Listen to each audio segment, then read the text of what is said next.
Saturday night Super League action on Peacock is here. It's the home opener in the Lone Star State between Dallas Trinity FC and DC Power FC. Dallas Trinity searching for their first win of the season in front of a home crowd inside the historic Cotton Bowl. Can Hannah Davison get on the scoreboard once again? And DC Power, they've taken steps each outing this year, but are still looking for the first ever win and goal in club history.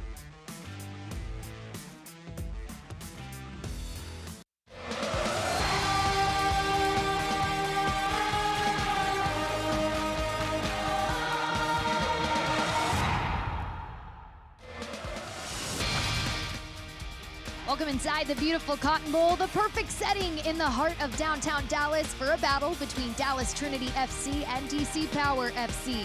Alongside former Georgia forward Marion Crowder, I'm Bridget Howard.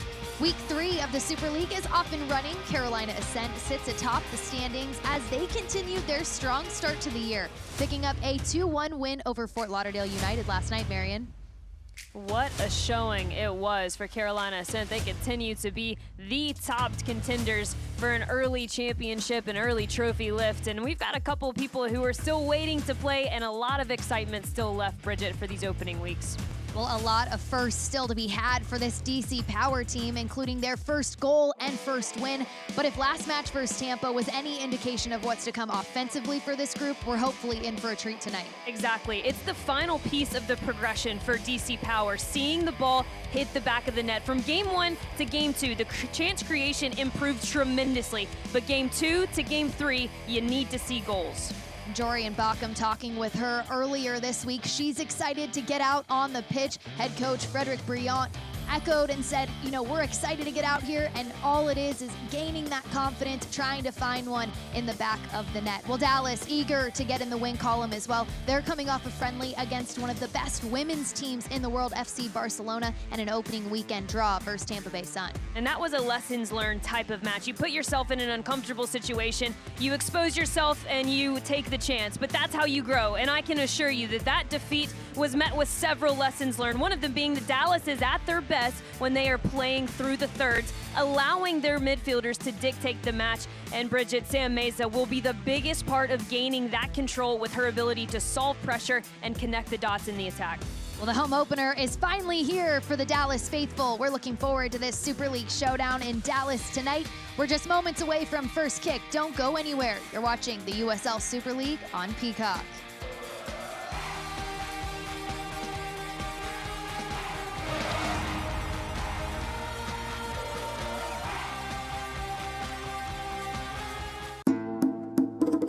New flavors, the same traditions. Be the guest of honor. Add more flavor to your parties.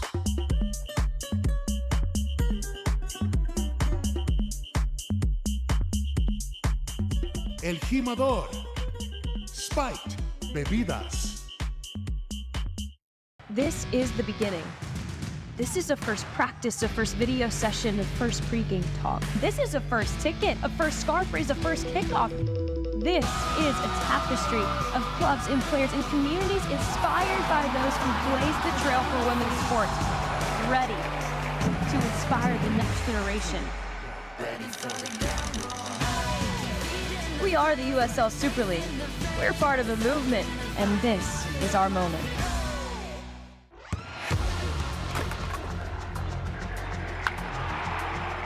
We all have goals.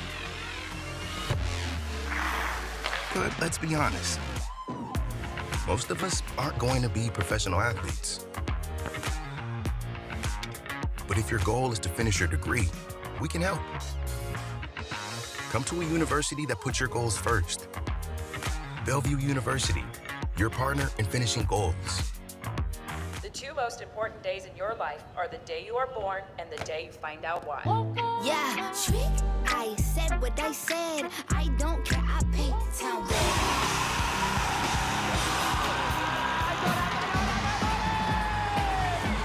If you can survive this, it's going to make the whole story that much better. The bright horses are broken free from the fields.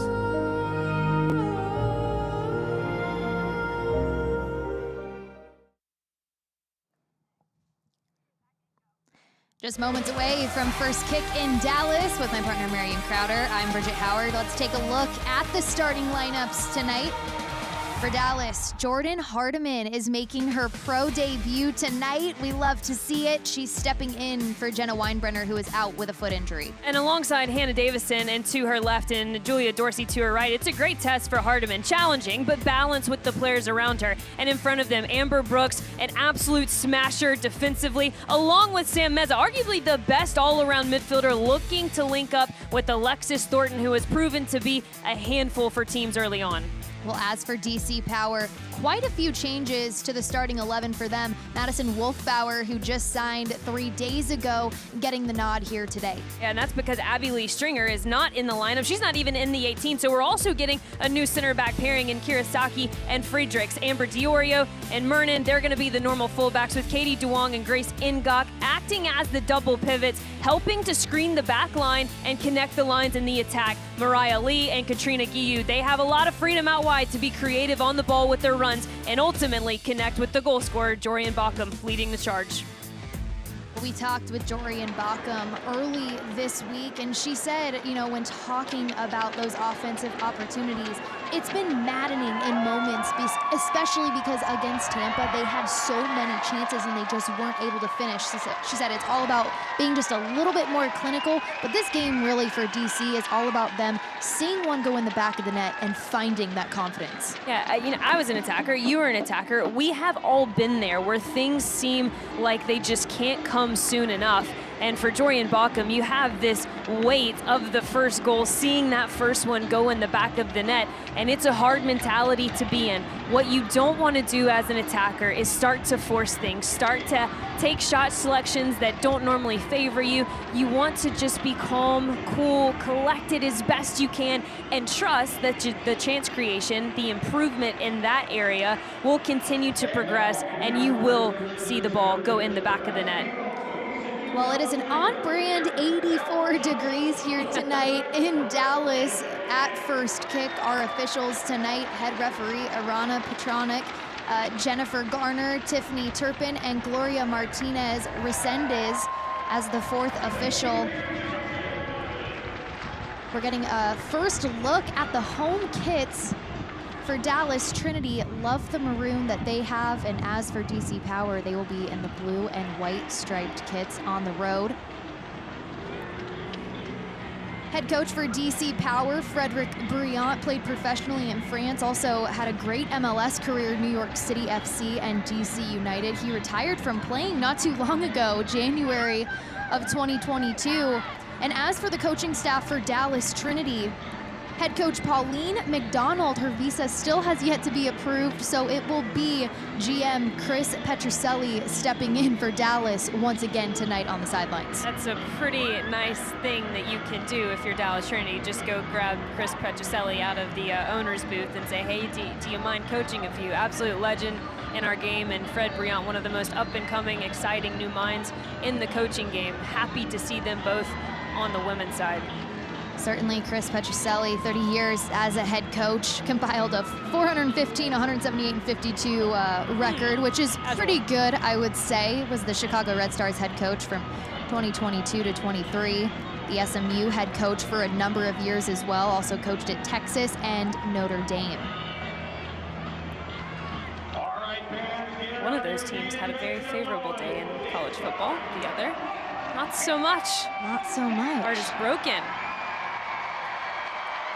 All right, well, as we await first kick here tonight, both of these teams looking for their first win in club history in the USL Super League. DC Power will start off with the ball.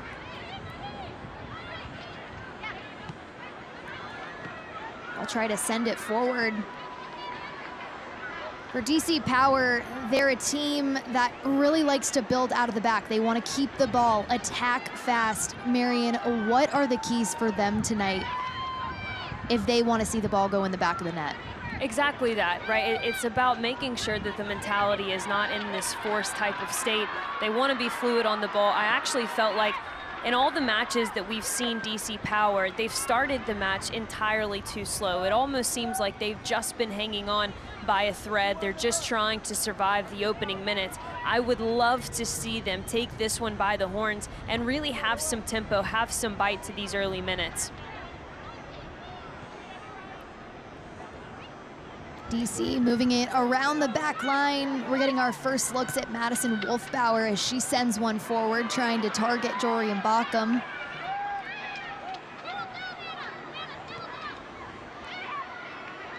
Sam Estrada starting in net for Dallas Trinity.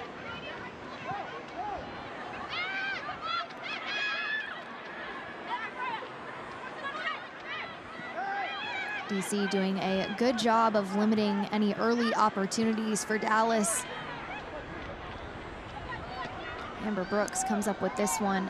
That'll land at the feet of Morgan Aquino, who starts in goal for DC Power. She's coming off her first clean sheet in club history versus Tampa Bay.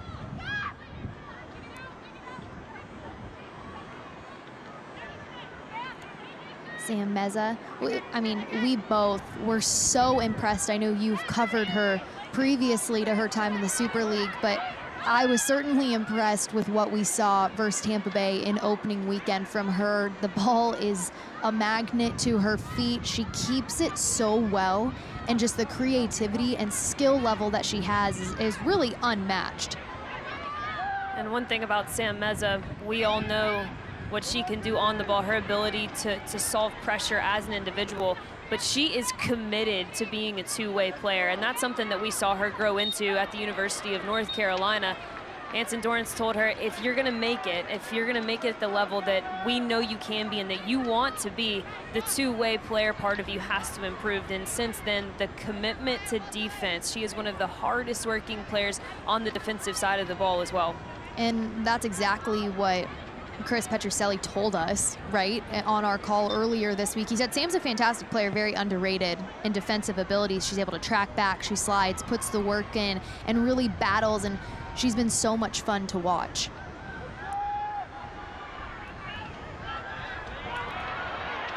Lindsay Broussard trying to find a lane to cross it, and that'll go out for a DC Power goal kick.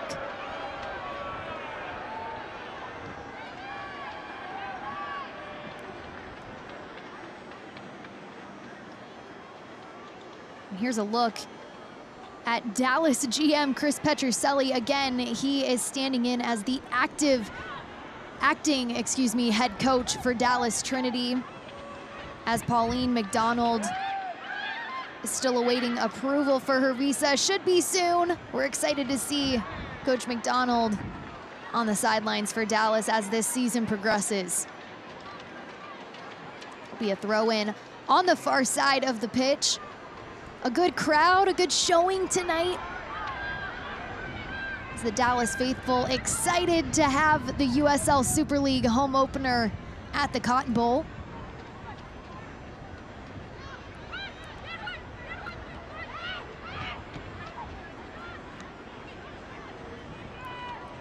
Good pressure from Sam Meza in the midfield.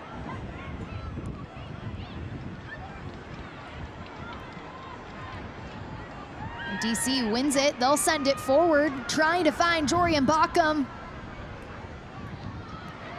And Sam Estrada comes out to wrangle that ball in. Hannah Davison on the ball. She scored the club's first ever goal versus Tampa.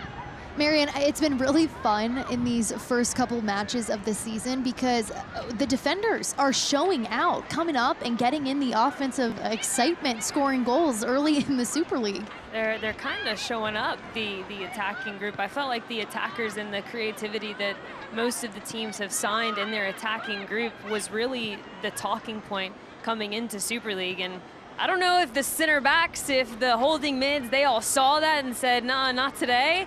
But we've seen defenders score on an Olympico last night. In the opening weekend, we saw, I think all but one goal was scored by a center back, which is absolutely insane. But what I love and what you'll see a lot of these top programs do, and I'm talking from all levels, whether that be a college program like an FSU, reigning national champions, or it be one of these pro teams is a lot of them actually try to recruit the best attackers they can in the country, in the world, and they try to solve the puzzle piece of how can we fit all of these players in. And so oftentimes you will see that defensive piece be the last part of the puzzle because those relationships take a bit longer to build. DC wins this in Dallas's half of the field. They'll try to switch quickly, and this one will roll out of bounds. Mariah Lee on the end of it and just mishandles it. It'll be a throw-in for Dallas.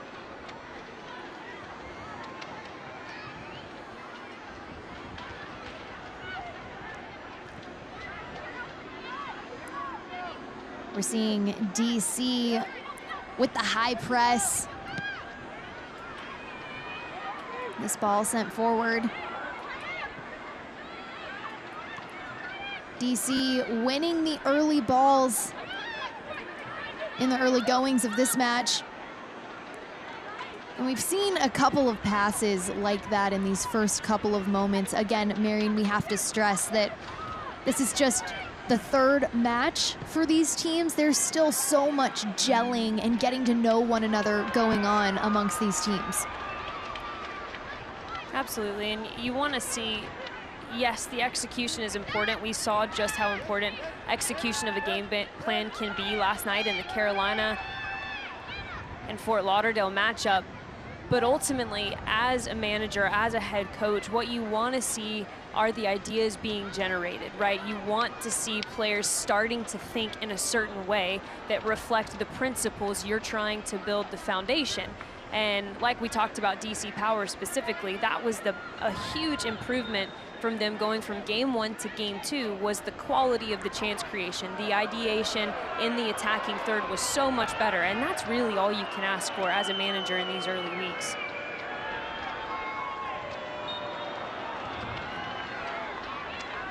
Amber Brooks. She's known for being aggressive. No surprise, we're seeing that in this one already.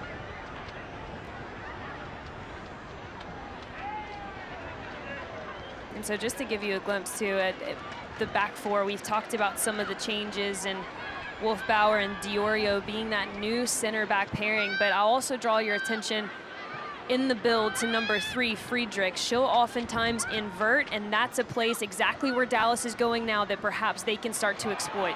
Great ball in the box, and this one saved by Morgan Aquino. Allie Thornton getting her first touches of the matches. A great ball played down the line by Gabby Guillen.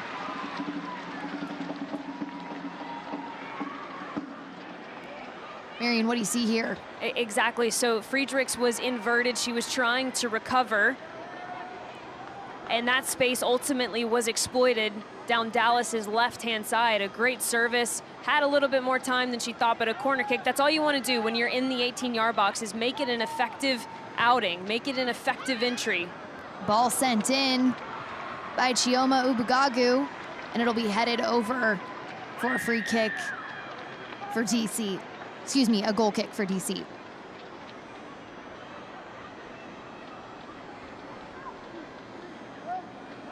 And Morgan Aquino having a conversation with center back Amber Diorio.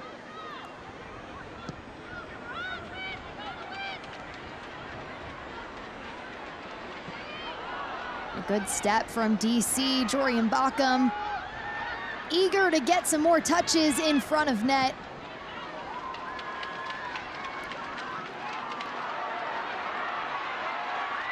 Really well done defensively by DC. Ultimately, they concede the throw in, but it's just by inches. As Jorian Bockham went for that 10-yard sprint, the first thing that has to cross your mind as the players behind her is we've got to close the space to our marks. We've got to be able to step and win this ball. She's applying the pressure. It's our job to win the 50-50. They almost do it.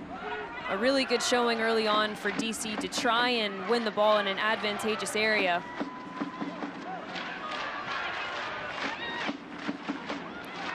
Worked around from Dallas.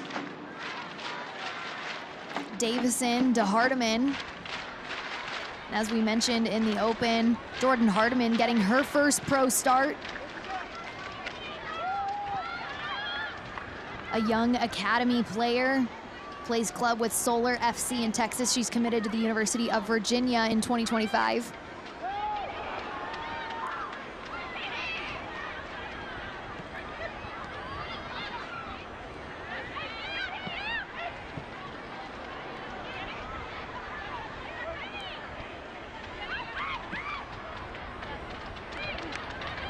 This ball sent out of bounds, and it'll be a throw-in on the near side for DC Power. Jenny Danielson misplaying that one.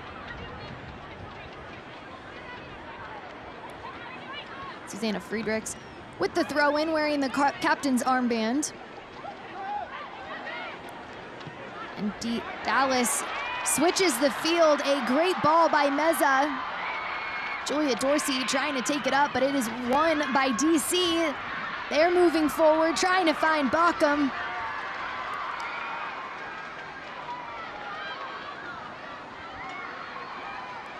Bockham trying to find some space. She does, and a shot goes in, and that'll be handled by Sam Estrada. And that's a moment, right? We talked about how do you handle that you haven't scored yet. And we said the worst thing that you could do is try to have this big sense of urgency, try to start forcing shot selection that wasn't there. That was a prime example, right, where you can see the mentality that's going on in the locker room, somewhat of the burden that the attackers are feeling. We have to score, we have to score. Ultimately, that wasn't the shot selection that's gonna beat the goalkeeper in Estrada. That's gonna have to be a little bit more patient from DC, and just understand, if you're patient, if you continue to build the way you have over the last 3 matches, the goal will come. Some new faces in the midfield for DC Power. Yuka Kurosaki getting her first start of the season. And as we mentioned, on that back line for DC, Madison Wolfbauer. And so right now you see Susanna Friedrichs on the ball. That is the right back. So that was that earlier moment where we saw an almost goal for Dallas early on. Susanna Friedrichs, she will get in that inverted position. Yes, it offers a player to play out of. But if you're Dallas and you've got a player like Sam Meza who's intelligent enough, and Ubugagu on that same side, I'd be very weary that Dallas can't exploit that space if Susanna Friedrichs is a bit slow in transition. And when we were talking with Fred Briant from DC Power, we asked him, you know, we saw 4-4-2 versus Carolina, 4-5-1 versus Tampa, and we were kind of asking him, trying to figure that out. Well, he said, you're gonna see a lot of different shapes from our group. We're more about the system of play. It's hard, we might have a hard time finding our shape offensively, but we know we're gonna have our shape defensively behind the ball. Tactical flexibility is the name of the game for DC. And a lot of that is kudos to who Fred Briant is as a coach and what he wants from this club. Ultimately, he wants to have a foundation of intelligent football players who can problem solve in real time. And he wants to be able for them to be able to move between shape and shape and shape and understand the nuances of each one quickly within a match. DC moving it up this near sideline. It's Mariah Lee. And a good tackle from Hannah Davison. Keeps this one in bounds as well.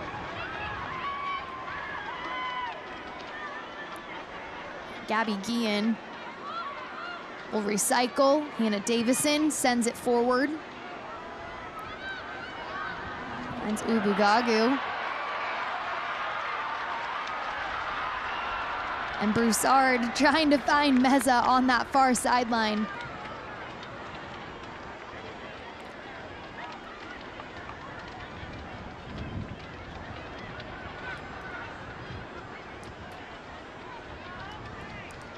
When we spoke with Chris Petrucelli from Dallas, he told us this group really in the FC Barcelona game, they were trying to play too direct. And this match, they wanted to get back to playing like themselves, but that ball from Davison was pretty direct, trying to go forward.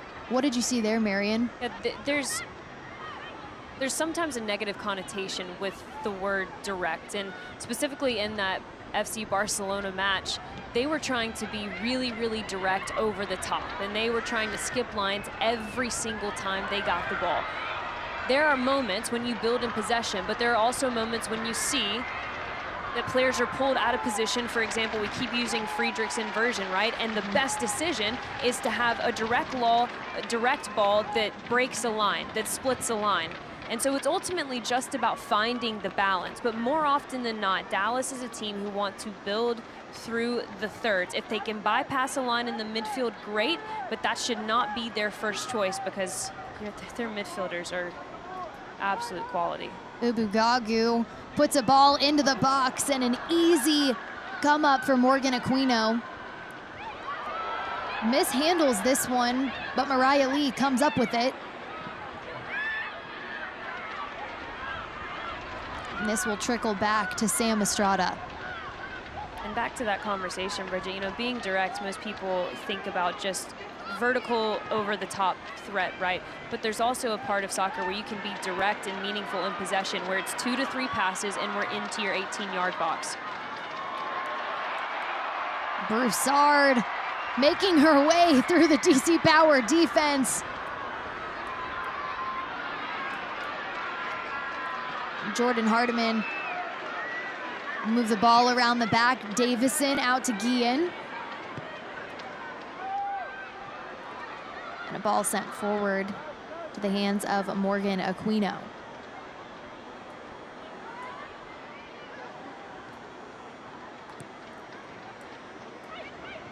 Dallas feels like a team that you don't want to give the ball to, right? Because they have so many weapons. Hardiman easily steps in. And here comes Dallas. Ubugagu gets this on the near side. She'll take on her defender 1v1. Ubugagu.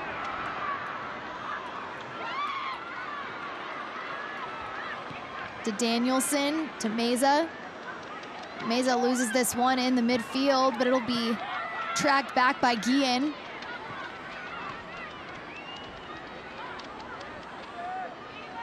Meza evaluating her options. Ubugagu. Miscommunication with Guillen. And the frustration there from Ubugagu is because Guillen ran past the supporting angle, and we see that at all levels, right? So Ubugagu was playing with her back to goal, and in that moment she needed someone a little bit more directly beneath her. Guillen was making that vertical run. That's a very tough angle for a player to play a through ball. But those are the little nuances that you start to grasp and gather how one another like to play. And you only get that kind of understanding when you're in a match. The USL Super League is kicking off its inaugural Division I professional women's soccer league in August of this year, featuring 8 teams located throughout the country. Watch all the Super League games and historic first airing exclusively on NBC's Peacock Network.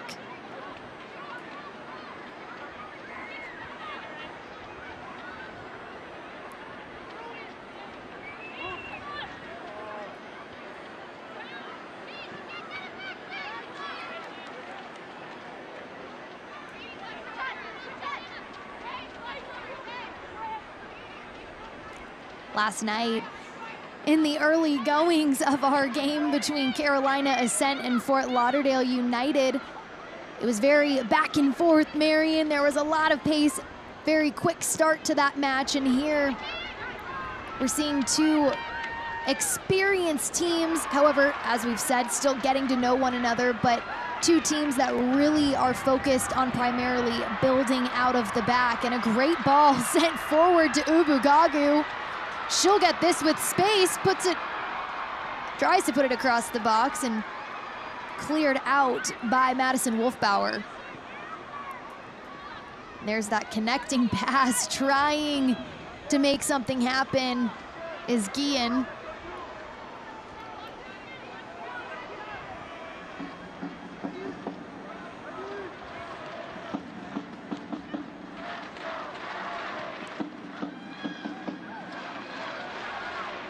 Friedrichs to Lee, back to Friedrichs. Wolfbauer. One in the midfield by Amber Brooks. Hardman out to Julia Dorsey. Not without pressure from Jorian Bockham. Dallas finding themselves in a lot of space. And a ball sent over, trying to find Jenny Danielson.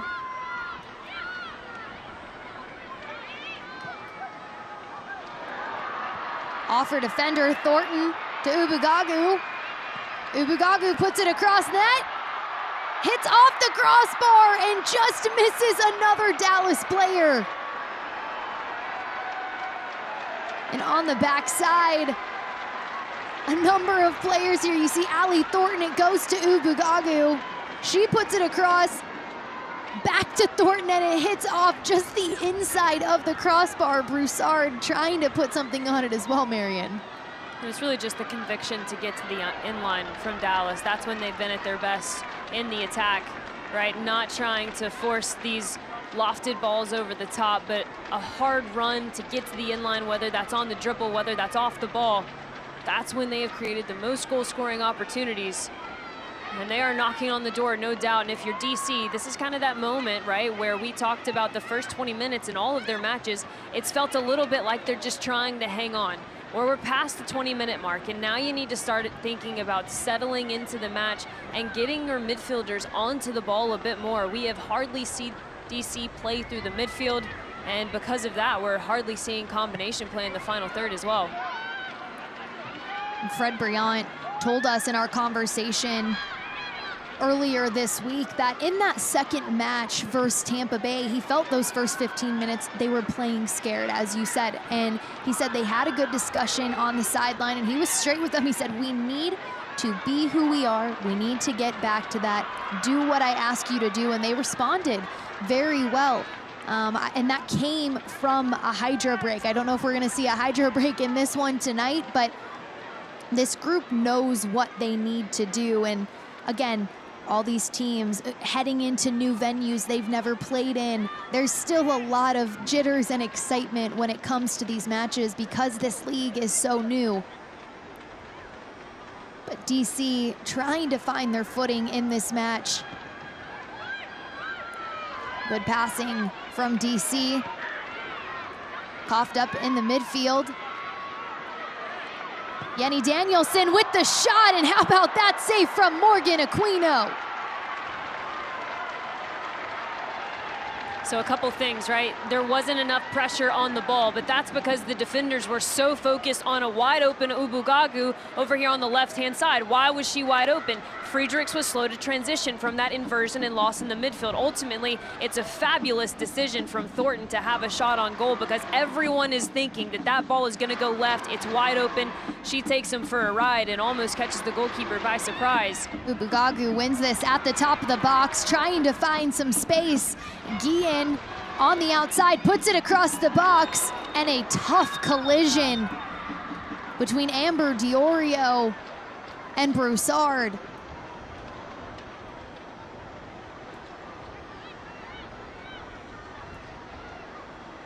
And she'll get a look from the trainer, but Gabby Guillen puts the ball into the box, and Broussard trying to get ahead on it. Diorio gets to it first.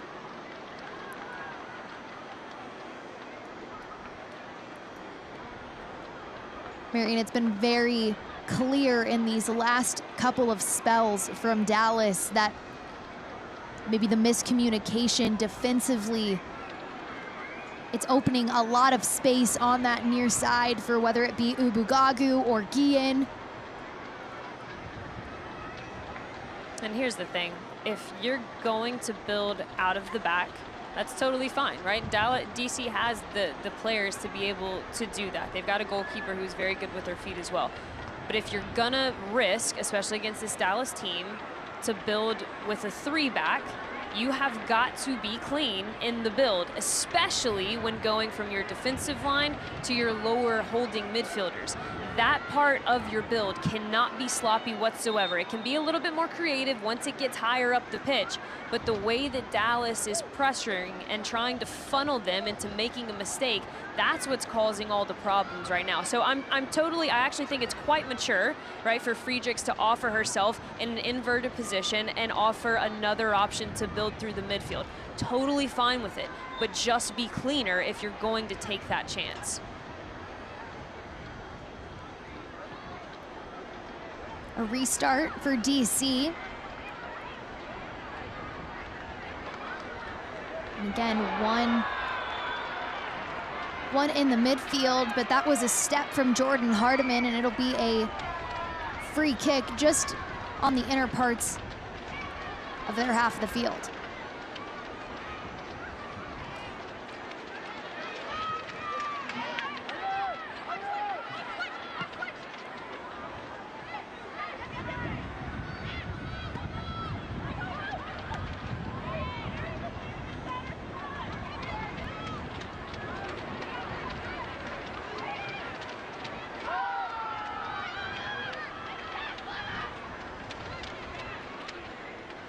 Both of these teams looking for their first win in the USL Super League and in club history. DC still searching for their first goal in club history. And a tough break here. Sam Meza, jersey pull after jersey pull.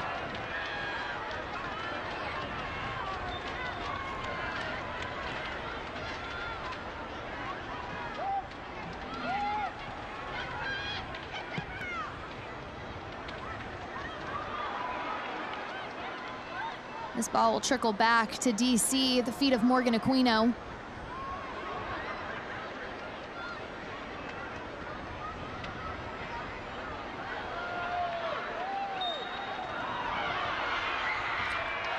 Will be another foul in the midfield. Amber Brooks, a bit surprised by that call, it seems.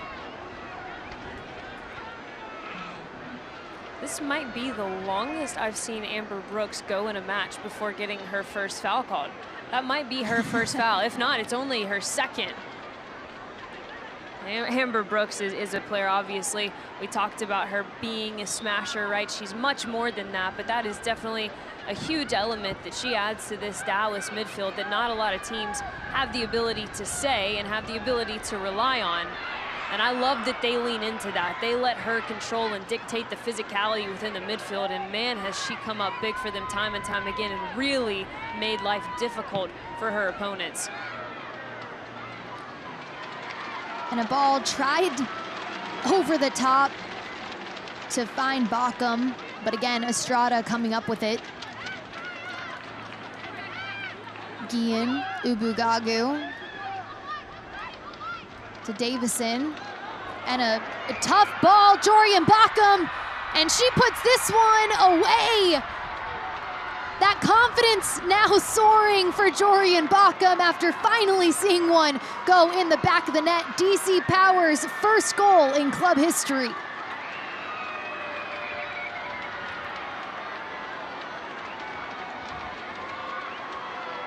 And an absolutely excellent showing of defense. And it all starts with number 19, Kurosaki. She makes that play predictable. She comes over, she cuts off the center back angle and forces that ball to only have one option, go back to the goalkeeper. Because of that, Jorian Bockham is able to read that behind the play. She steps up, she anticipates well, and now that heavy burden be gone. You have your first one in the back of the net, and I know that she is going to start playing with so much more freedom.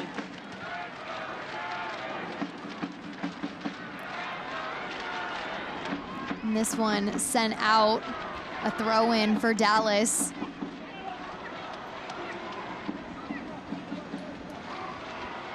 And this ball sent across. And it'll be a corner kick for Dallas. And that was such a good example of how your defensive organization can bear fruits on the opposite side of the field. And that defensive organization was a couple of front runners being dedicated in their pressing ability, making play predictable, and because of that, we find DC Power up early. Ball in and just misses the head of a couple of DC players, excuse me, Dallas players.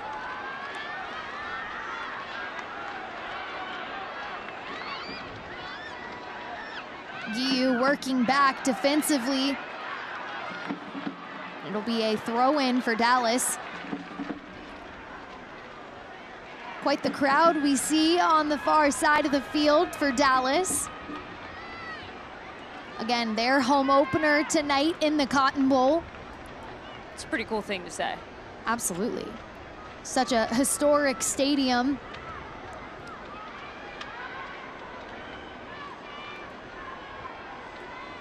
The venue's hosted international friendlies, CONCACAF Gold Cup matches, other tournaments. It's a really attractive venue for soccer specifically. And of course, football.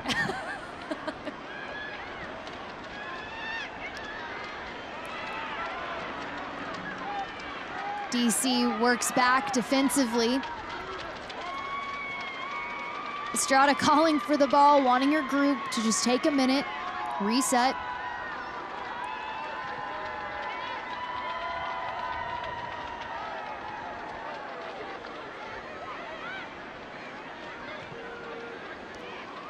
Dallas again coming off a home match, but a friendly with FC Barcelona.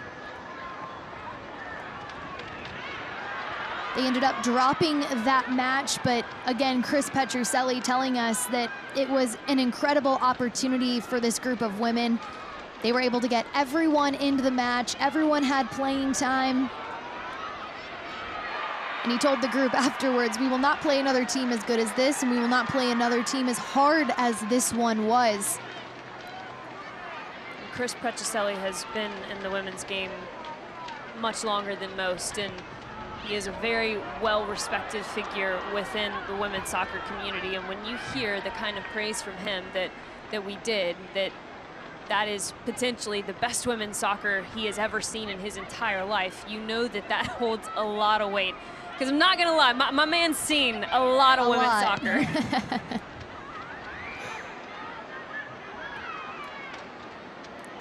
Can't watch the match? Turn on Sirius XMFC 157, North America's only 24/7 source for engaging soccer talk.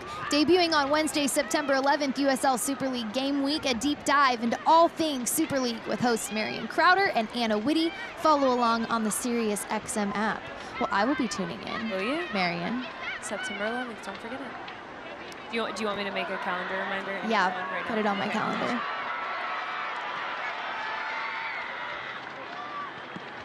It'll be fun. We'll have some special guests, obviously. We still are waiting for some teams to make their debut, so there's a whole lot to dive into from these opening weeks, no doubt about it, but there's also a lot to preview and a lot of excitement for teams such as Brooklyn FC, who boast a whole lot of talent, unique ownership groups. We'll hit it all. Ubugagu gonna split the defense and find Meza, but too much juice on that ball.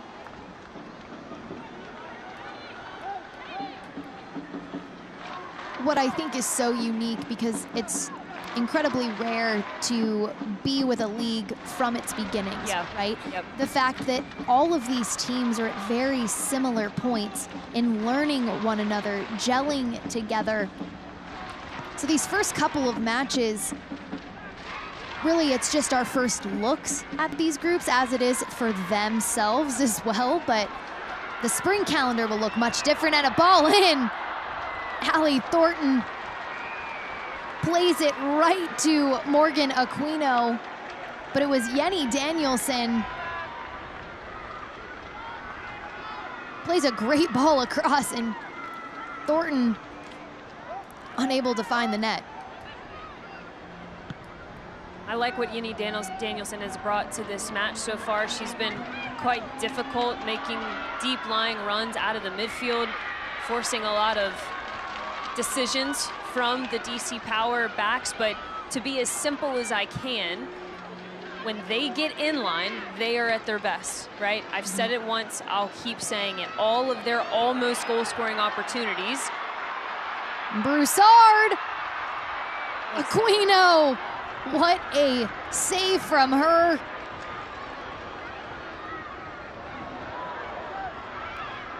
Now at the feet of DC, it's Grace Yango finding Backham.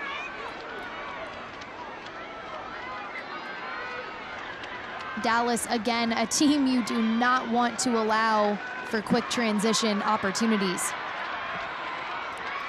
And I love the recognition. That came from Amber Brooks, playing in a bit more of a deeper position. She picked her head up, saw that DC Power was trying to come for the press, and because of that, the lines were condensed. And Bridget, that goes to our earlier conversation, right? You play what the game gives you. We've talked about how Dallas wants to build through the thirds, but when you see the lines condensed such as this, and you know that Enzi Broussard has the space to get in behind, why not hit the 25-yard ball over the top? And that's what I really like about both of these teams. They have intelligent footballers who understand what the team is built on, the principles they want to play within, but they also understand how to take what the game gives them. And a restart for Dallas. Broussard gets this one, trying to get it to the end line or put a ball across. Thornton comes up with it. But again, Katrina Guiu working back defensively.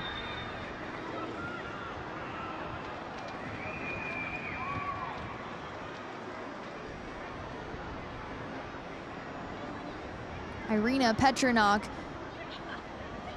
talking to Amber Diorio and Grace Yango.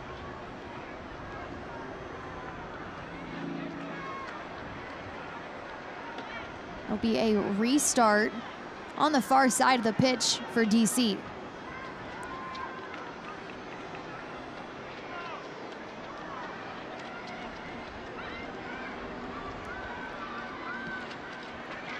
Good ball movement from DC, but Amber Brooks steps in. Meza.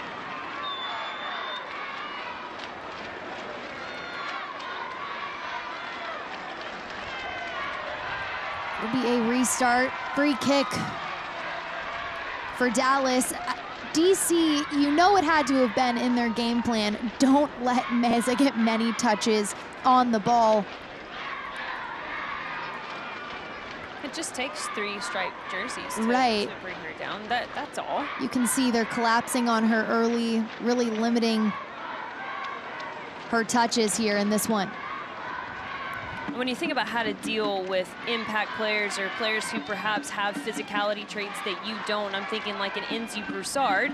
The best thing that you can do is deny the ball getting to those players. And Sam Meza is often the playmaker that delivers those types of seam balls, those little balls over the top for the physicality of an Enzi Broussard to be shown. And so you deny Sam Meza time and space and don't allow her to dictate the way in which this game goes, then you ultimately take out a couple of playmakers just by eliminating one. Well, and you talk about giving or taking what the game is giving you, right? And so this Dallas team is recognizing that, and other players such as a Davison or a Brooks are finding those passes without Meza. And Aquino comes out of the box. It'll be trying to go forward for DC, but on the far side, Julia Dorsey comes up with the ball. One back once more in the midfield.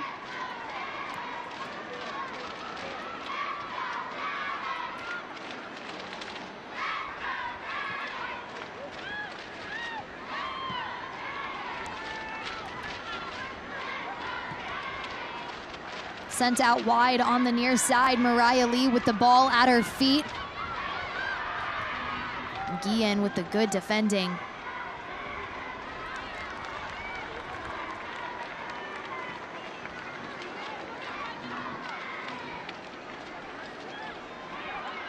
Guillen, a member of the Costa Rica women's national team, has 87 caps.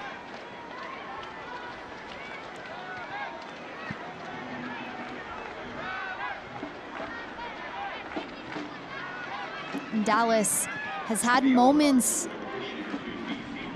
in this first half. They've looked really good. Marion, as you've mentioned, they've looked at their best, though, when they've been able to get it to the touchline and try to put a ball across the box.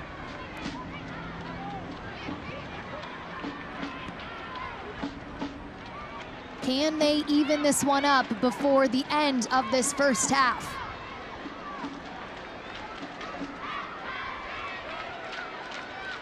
Through 40, DC Power up 1-0 over Dallas Trinity.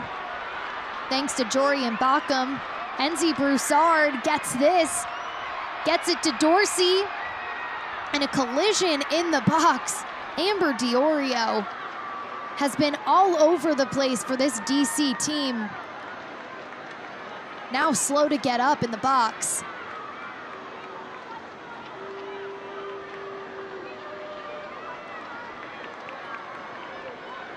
And that was Julia Dorsey, the outside back, making her way up into the attack.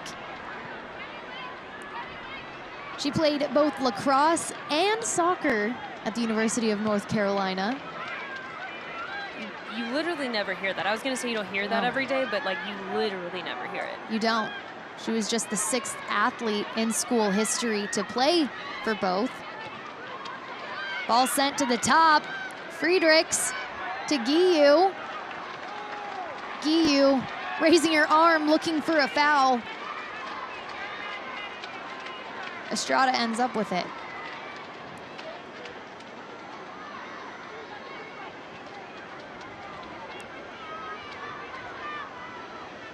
Estrada spent her college years at SMU.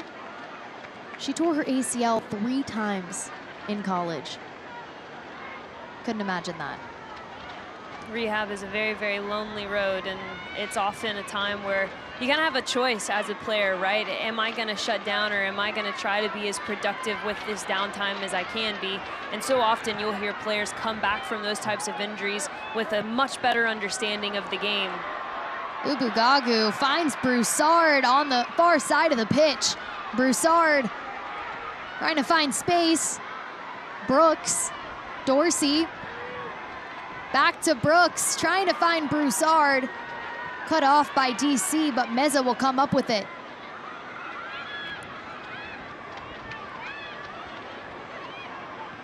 Dallas inching closer. Ubugagu. And that'll be called a foul just outside the top of the box.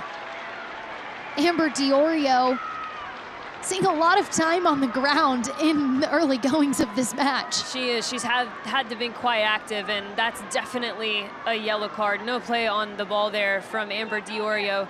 Ultimately, she's been quite good, but she has been called on a lot, and in a lot of different roles. She's had to provide cover to the far side. She's had to step and win 1v1 challenges. She's had to play in a 3-back. She's had to help them build out. She really has had a lot of responsibility in these opening minutes.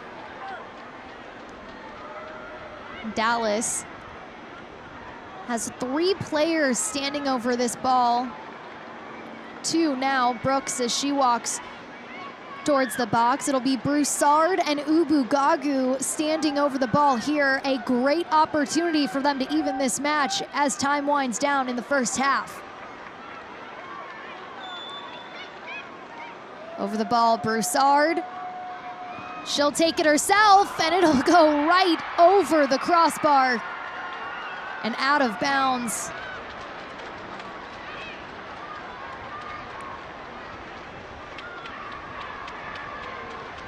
I don't mind this from Broussard at all. A very talented player, a very gifted player. And Bridget, these are the spots where you hit balls in training all day long. A very familiar spot, no doubt about it, for Broussard. Never really a question that she was gonna hit that one. Aquino clears this ball. Step by Friedrichs. Backham. Backham looking for Yuka Kurosaki. There will be 3 minutes of stoppage time added to this first half.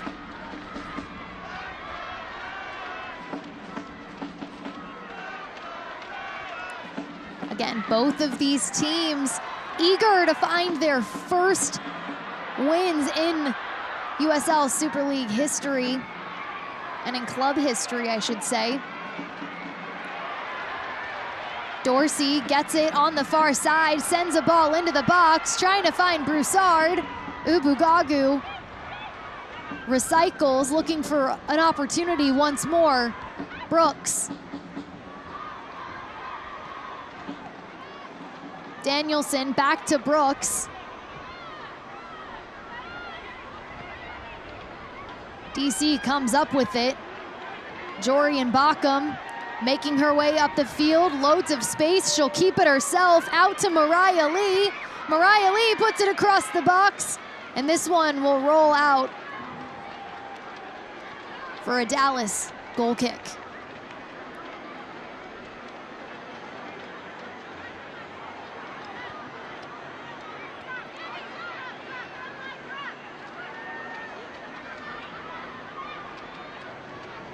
Love the decision to hold on to that ball from Jorian Bockham. Again, it makes the Dallas defense make a decision, ultimately opened up that space on the outside for Mariah Lee.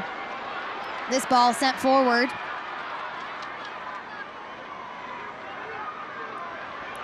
Allie Thornton. And that'll be a foul called on Madison Mernon. She will see a yellow. And as this half has progressed, we saw a lot of questions being asked of Friedrichs with her inversion. Can she get back in transition? But now we are starting to see many questions be asked of Mernon as that left outside back.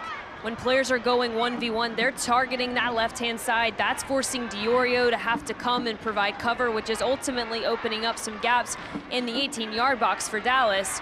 And they're doing well to make these entries into the final third be really effective. And by that, I mean they're either getting corner kicks, they're getting fouled, or they're getting shots on goal. Once again, we see Enzi Broussard and Chioma Ubugagu standing over this free kick.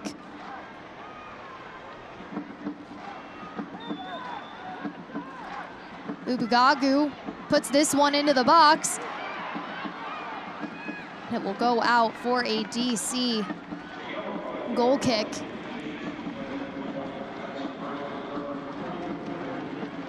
Davison on the end of that one. She once again scored the first goal in Dallas club history, and that will be the end of the first half. Jorian Bockham doing the work for DC Power. She scores the first goal in club history in the 29th minute.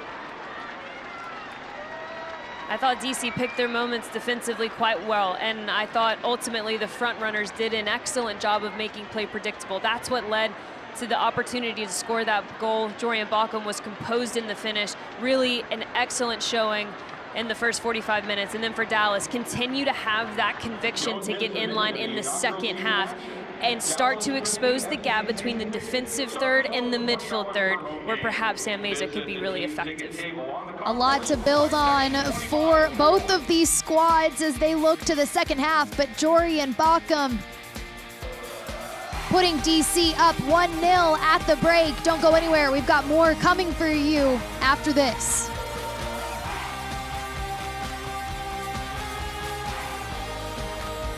This is the beginning. This is a first practice, a first video session, a first pregame talk. This is a first ticket, a first scarf raise, a first kickoff.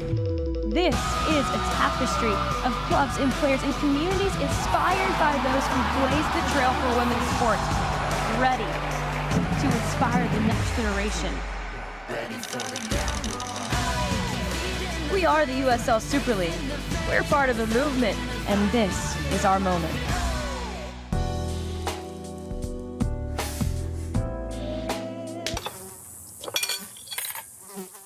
When mosquitoes show up,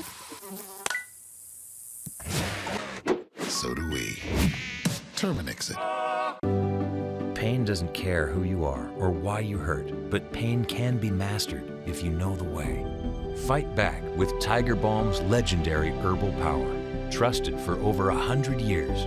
Our proven blend of camphor, menthol, and essential oils tames pain with the strength and speed of the tiger, so that you can rise above pain and get back to living.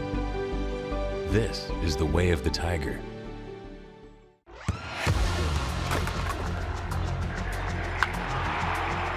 We all have goals. But let's be honest, most of us aren't going to be professional athletes.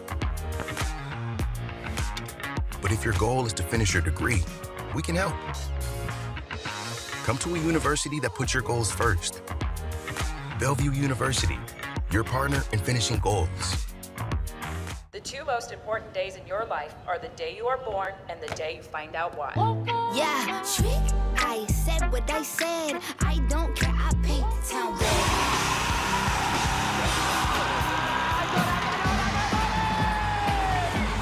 If you can survive this, it's going to make the whole story that much better. The bright horses are broken free from the fields.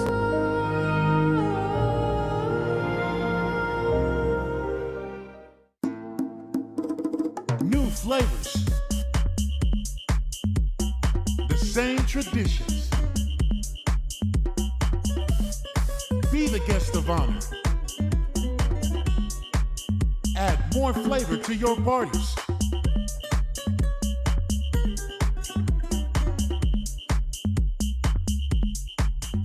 El Jimador. Spiked bebidas. Is it somebody's birthday? Dad, come watch us hit this ugly piñata. Dad!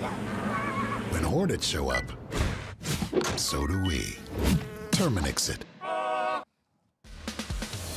Back at the half, DC Power up 1-0 over Dallas Trinity FC thanks to Jorian Bockham scoring the first goal in club history.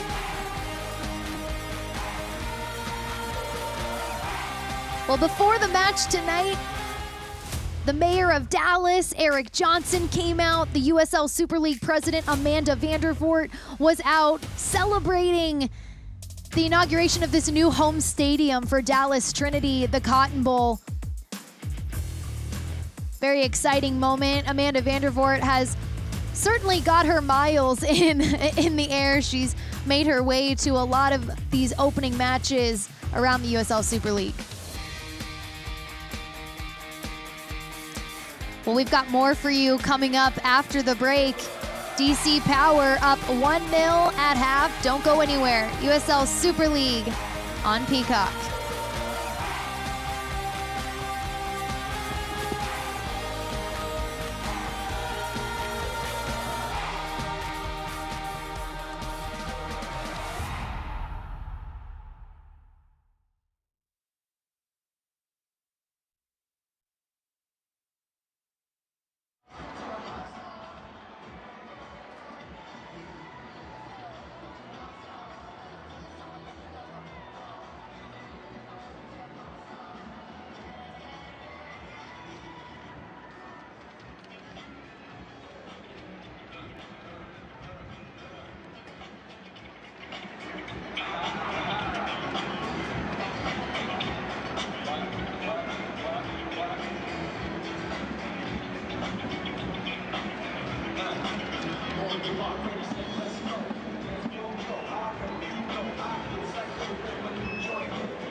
Home opener for Dallas Trinity at the Cotton Bowl, but DC up 1-0 at the break.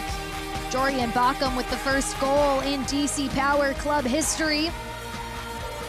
Let's take a look at the news and notes from around the USL Super League as we enter week 4.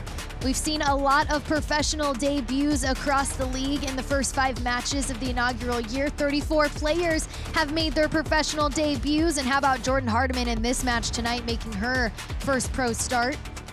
Brand new stadium for Lexington SC. We'll get a look at that tomorrow in their match. And the player of the month, Ashley Orcus, Marion, she's been outstanding in the first month of the season. Ashley Orcus has been big time. Leading the league with 13 saves is absolutely insane. Again, goalkeepers, defensive units, getting it done. We love to see it. Well, just earlier this week, the USL Super League Team of the Month for August was announced. A couple of players in this match getting some recognition. Allie Thornton and Chioma Ubugagu seeing their names up there. And Abby Lee Stringer featured for DC Power, but she again is out injured in this match today. Well, here's scores and schedules from yesterday, and here are the upcoming schedules for this weekend. We've got, well, as we saw last night, Carolina Ascent beat Fort Lauderdale United in their third home match of the season. Tomorrow, we'll get a look at Lexington SC. Again, their home opener. We'll see a new stadium on Peacock. They'll take on Tampa Bay Sun FC. And then rounding out week 4, we'll get a look at Spokane Zephyr and our first look at Brooklyn FC. I'm so excited. And, you know, Coach Philip Poole, Coach of the Month for Carolina Ascent. They've proven they've been good at home. I can't wait to see them go on the road. Lots more to come in this one. Second half up next.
Dallas Trinity fans join us next Friday, September 13th, as they take on Lexington FC at 7 p.m. Tickets are available at DallasTrinityFC.com. Dallas Trinity FC fans tonight immediately following the match, join us between sections 29 and 30, where you will have the opportunity of getting autographs from your Dallas Trinity players.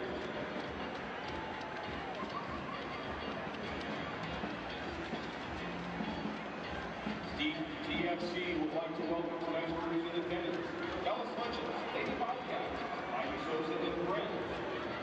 North Texas Celtic FC. Yagari Nassar, Legacy FC. Emmett J. Conrad JRMC Color. Providence FC.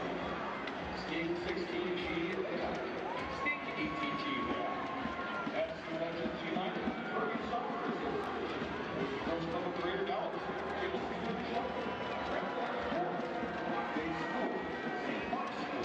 North Texas State Soccer Association, South Armstead 13 Girls, and Hustle and Pro.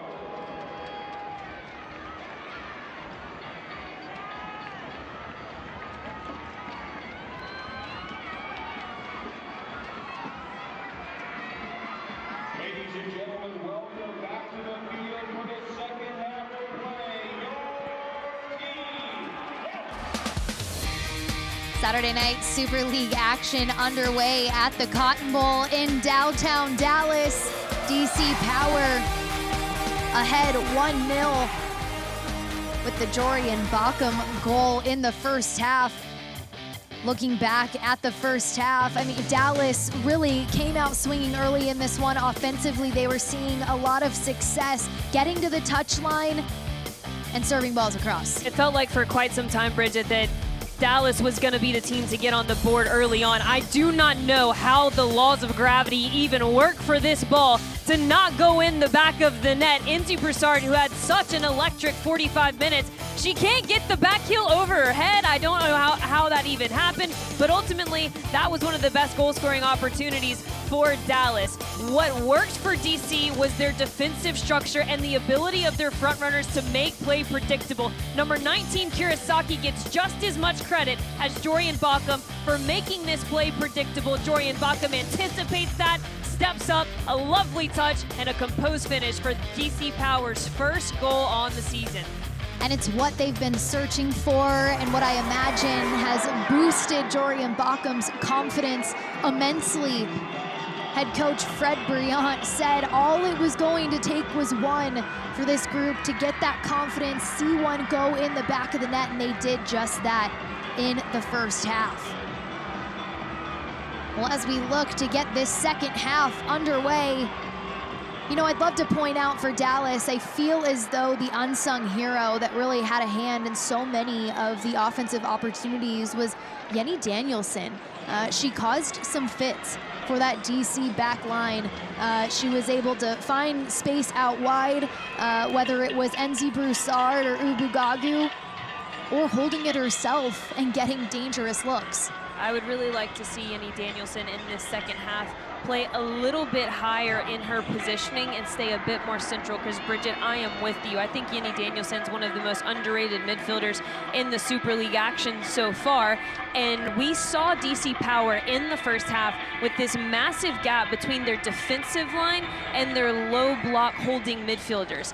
And so if Jenny Danielson can almost push up to be a true number 10 instead of a roaming midfielder and sit in that pocket of space, I really think it's going to open up a lot more linking type of play for Dallas in this second half. And when we spoke with Chris Petrucelli early this week, we asked him, what general improvements do you want to see in this match off the first USL match they had versus Tampa Bay Sun? And he said you have to score, especially when you go on the road. You usually have to score 2 to win. Thankfully, they're home here, but again, it's going to look like they might have to score 2 to walk away with a win in this one, because if DC is able to tack more on to this 1-0 lead, again, going to take a lot more scoring opportunities. But he said, feels like within the league, everything is so close. When we get chances, we have to take them. And I think they've done that. But again, it's a very similar spot to DC, right? It's just a matter of seeing one go in. Absolutely, absolutely. And right now, this substitution, Cujo is going to be all kinds of trouble, perhaps, for Dallas. I really like that halftime substitution. A player who Chris Petrucelli called by name said between her and Jorian Bockham, they are both handfuls. Now they're going to be on the field at the exact same time. Yeah, he said Cujo made a big difference when she came into the game. She's played in both matches for DC this season, started one match, 60 minutes total. a member of the Ghana women's national team.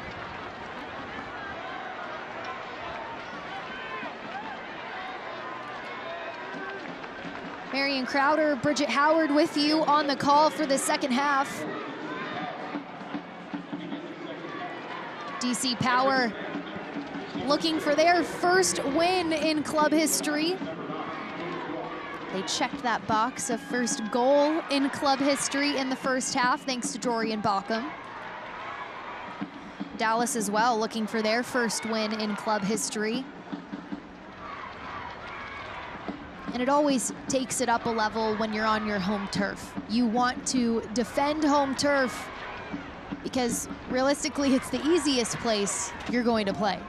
It's also that, you know, you and I talk often about how teams get to the postseason and how you have a successful postseason run, and getting points at home, getting the full 3 points at home is really that base level of the pyramid to ensuring you have that type of success to give yourself a chance to get into the postseason. DC Power gets this ball. Guiu in the box. She turns and shoots. Julia Dorsey there to send it out of bounds. It'll be a corner kick for DC. We saw a number of corner kicks from Dallas in the first half.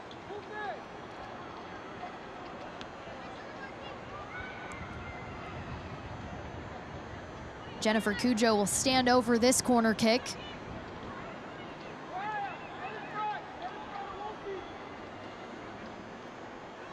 Ball into the box, towards the backside, and cleared by Danielson. She'll send it forward, trying to find Broussard.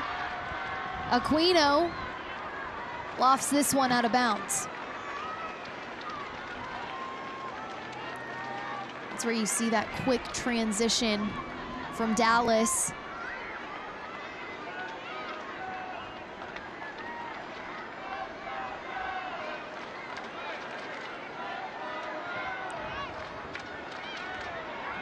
Mishandled in the midfield for DC. Allie Thornton making her way down this near side. Meza. Hardiman. Davison. Up to Guillen.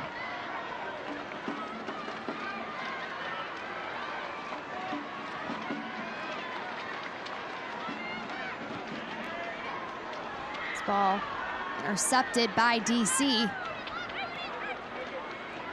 Dorsey will recycle this one, and Dallas will look to once again build out of the back. What are you seeing from DC right now? Patience, being willing to let their center backs play between the two of them and being more concerned with plugging the seams and plugging the channels. Meza on the ball. Thornton. Thornton works her way around the defender, puts this ball across the box. Aquino. We haven't talked much about her directly, but Aquino has been really excellent tonight. Came up big on a save from distance, has read and timed the services well, has been sure in her catches, right? We haven't seen any bobbles, we haven't seen many parry-aways either. Really good goalkeeping from Aquino tonight.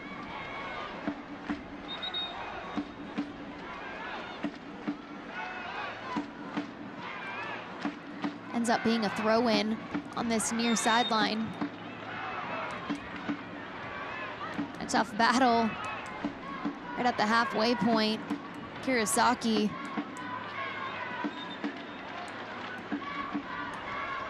It's a free kick for her group. Getting a look at Irina Petranok. The head official tonight.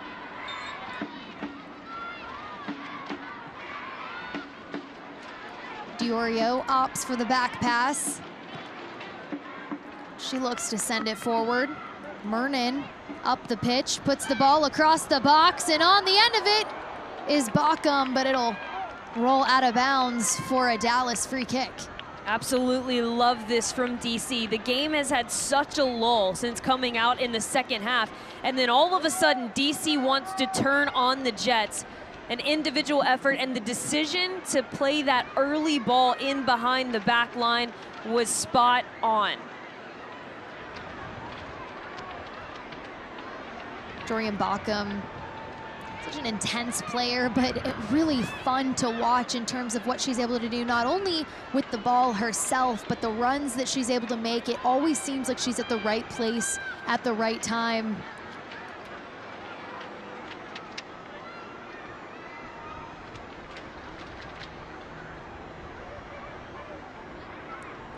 Hardiman shoots this ball forward. DC once again penetrating that Dallas final third. Julia Dorsey, we talked about her a little bit in the first half. She played the full 90 versus Tampa, started against Barcelona.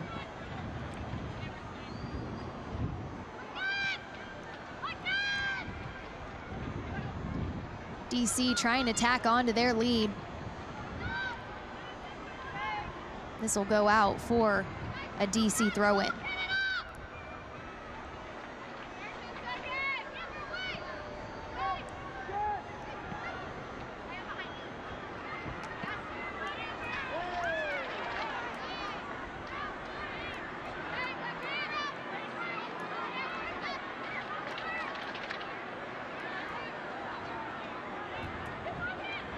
Mernon with the throw-in.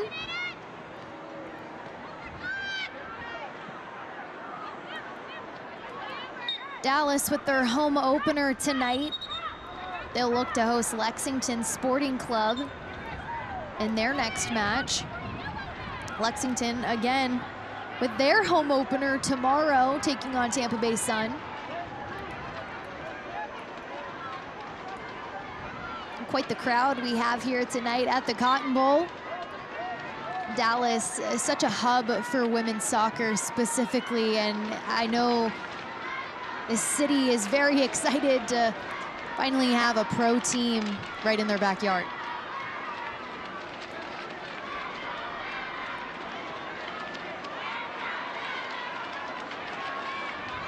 That's what Super League is all about, you know, at the end of the day. Not only giving women an opportunity to have different professional pathways, more professional pathways, but it's equally as important and equally about getting more communities involved in the match and involved in the game, and give them this sense that this is our community's club. And that is something that the USL brand has done such an extraordinary job, whether that's across their W League, whether that's across their men's championship side. They have this grassroots aspect about them that really makes it feel like these USL clubs are the community's clubs. Love the cowboy hat, very on brand for Dallas, Texas. We got a cookie. I mean, we are happy. Yeah. We are happy. I'd be happy with that. Everybody get in. You and I tried to take a selfie, or, you know, we can't figure out the angles. I feel like they're having the exact same problem that we did. They probably have really good lighting there. Well, tomorrow, Sunday, September 8th, Lexington SC will debut their brand new state-of-the-art stadium as they take on the Tampa Bay Sun at 4 p.m. Eastern, all on Peacock.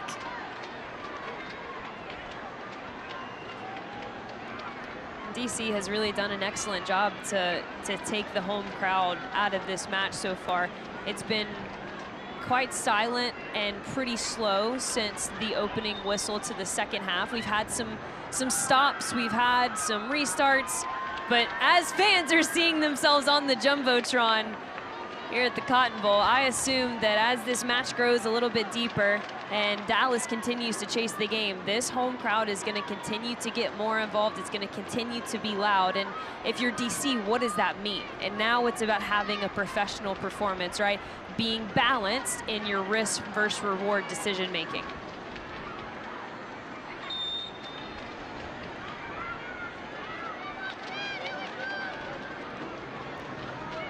Get a restart for DC Power.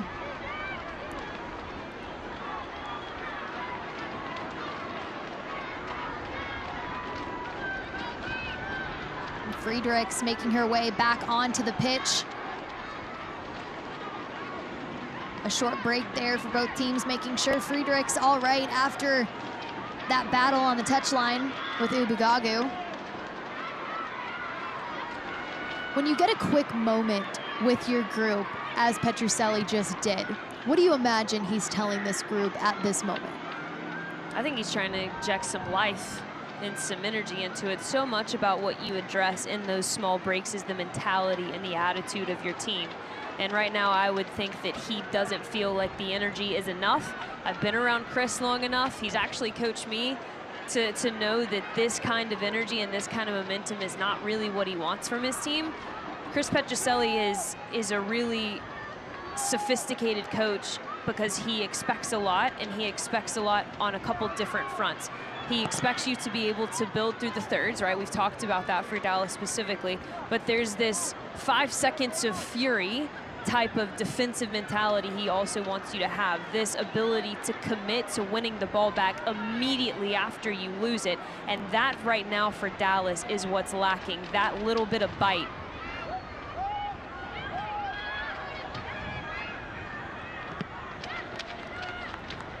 Guiu with the pressure on Dorsey. It'll end up for a Dallas throw-in.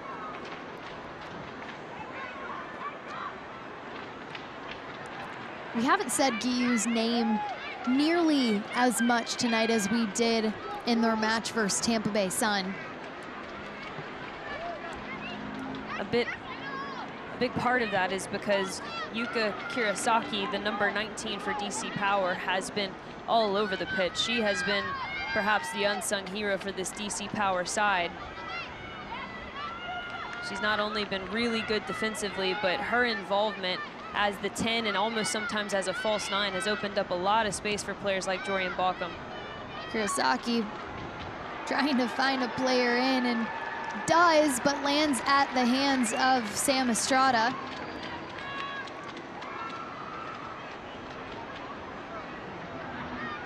We've seen some short moments of DC being really good in small spaces.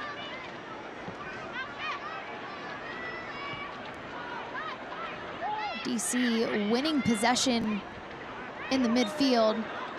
Guiu and Meza tangled up, and it'll be a free kick for DC.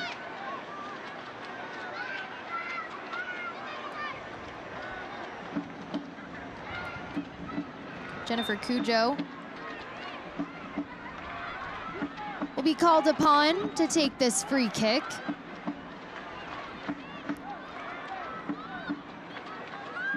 Cujo, the far side of the box, just misses Mariah Lee. Lee coming up a bit gingerly.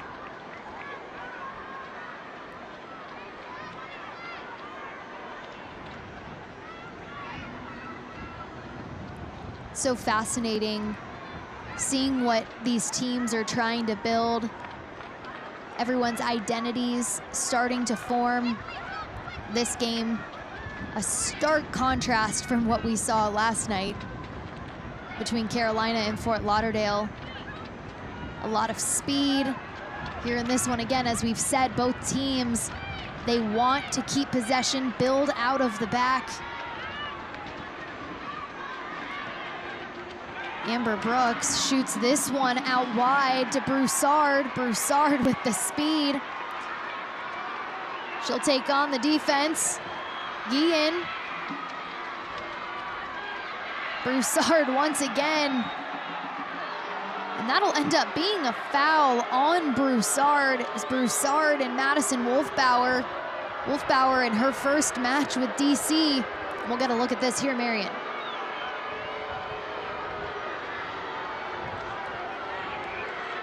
I think that's a bad call. That's a bad call because both players were going for the ball. Both players missed. I don't know how you determine which player's in the wrong there when they, A, both leave the ground at the exact same time. No one's in clear possession of it.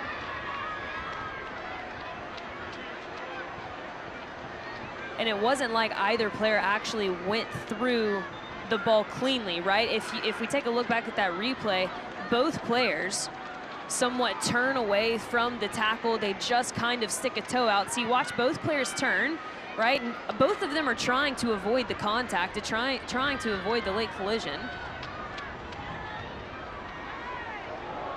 Great turn by Bockham. Running to the end line. She'll put this ball across. Cleared by Dallas, but Mariah Lee on it, puts it across. Estrada with the hands.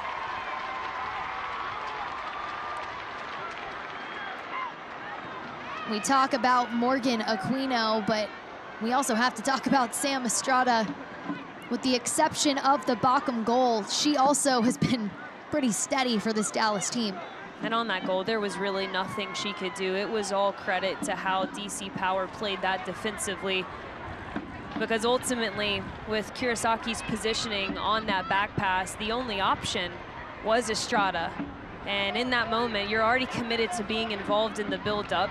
So as you see Jorian Bockham coming, you've got to go, right? You can't stay on your line because you're already off of it.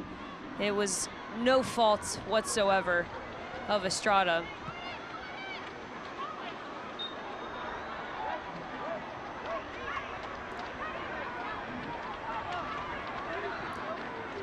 Amber Brooks, you were surprised how long it took for her to get her first foul in the first half. She's an aggressive player, and you know, after seeing her in that first match versus Tampa Bay, it's her intensity and physicality does so much for that midfield of Dallas, and just her presence can really, I don't want to say set some teams back, but it's definitely a presence that is known, because I personally would not want to go up against Amber Brooks. And you have to think about her positioning as well. So when she is that true deep-lying midfielder, the six, right, and her job is to stay home, and really it's a defensive first type of job, especially the way that Dallas plays. Because don't get me wrong, Amber Brooks can be really effective in the build-up as well. She can ping a 40-yard ball with the best of them. But her initial responsibility is more on the defensive side. And she's typically matched up with very creative attacking players, that typical number 10, an attacking midfielder. Those players, I'm speaking from experience, they don't like to be hit. They don't like to turn the game into a physical match. They're gonna try to avoid those types of pockets at all times. And that's what Amber Brooks brings to this, is really forcing the creative players to deal with the physicality first. DC trying to make something happen here in the final third. It'll go out for a throw-in. Brooks on the ball once more. A slip through for Danielson. This ball sent across. Will trickle out once more. Ubugagu just short of being on the end of it. And that right there, that last picture, that's a rare mistake from a team who's got the intelligence that Dallas does. Both players making the exact same run in the box. In that instance, if you're Obugagu, who you were the wider player, you've got to see that Thornton's making that central run. You've got to peel a bit wider. If you do, perhaps you get on the end of that one.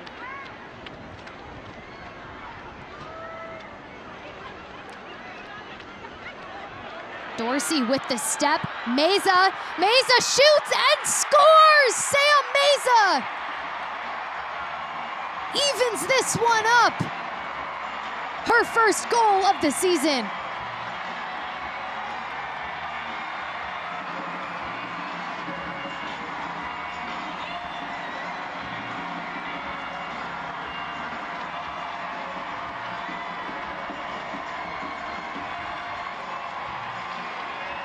You can see in the celebration what it means, but this was that 5 seconds of fury that I wanted from Dallas to start this second half. They picked their moment to press, and they did it so well. Every single player right there was committed to winning the ball back. Ultimately, it falls to Sam Meza, and I couldn't think of anyone I would rather have in that situation than her. And you saw the smiles, you saw the endurance of the celebration, just how calm and unburdensome it all felt in that moment.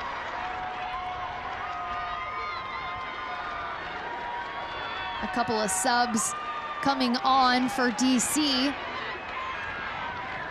Charlie Escort. She'll sub on for Katrina Guiu.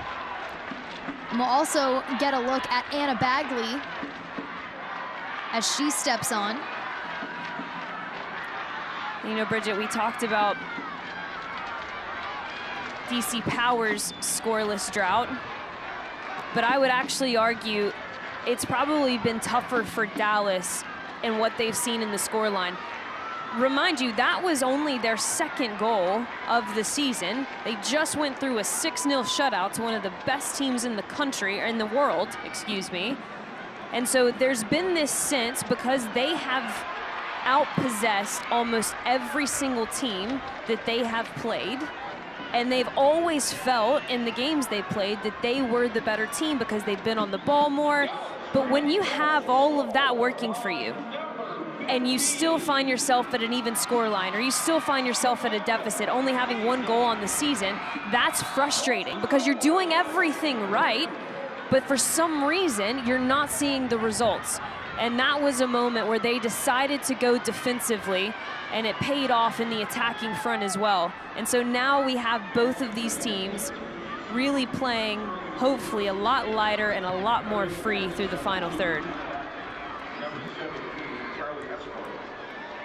You mentioned they chose the right time to press. That was all manufactured by Julia Dorsey. It was a great step from her. We've said her name a number of times tonight. The soccer and lacrosse player from North Carolina. But a great step from her leads to Sam Mesa's first goal of the season.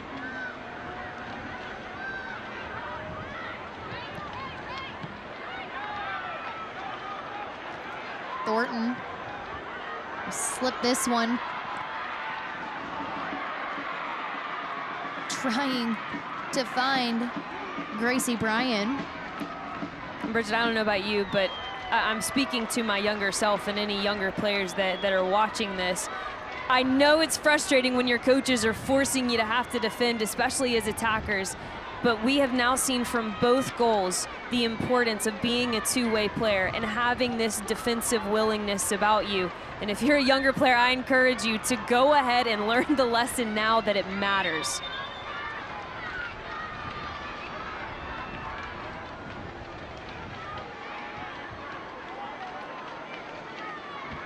Ubigagu will take the corner for Dallas.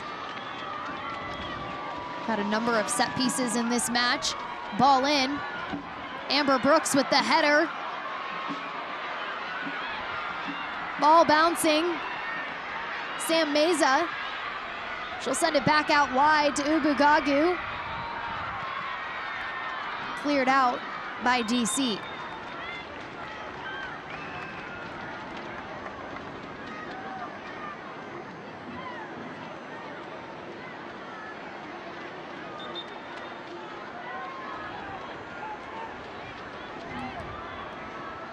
This ball headed out by DC.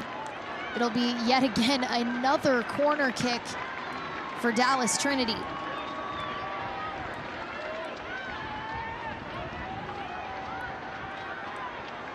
Ubigagu certainly getting her reps in from the corner flag tonight. Once more, sent in. Amber Brooks. I'm seeing there they're targeting Brooks. They want her to be able to head it back in and get a second chance opportunity.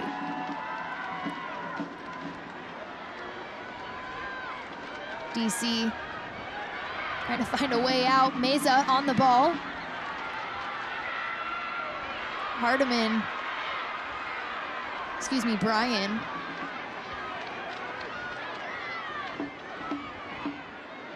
DC settling down, trying to make something happen once more.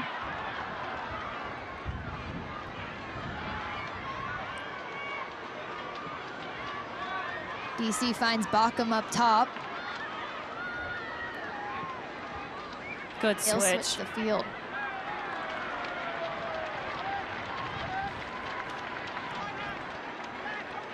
Madison Merman unable to get to that one, but again, you mentioned good switch. They were able to get their heads up.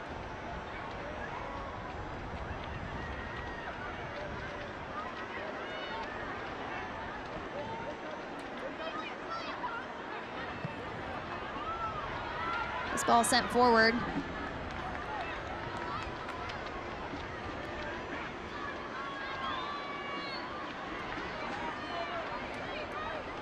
We're seeing Dallas with that high press.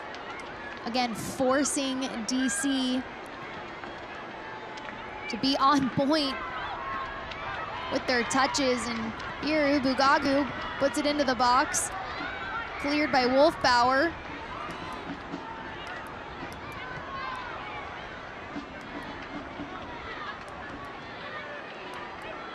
Dorsey tries to target Ubugagu, but cleared by DC.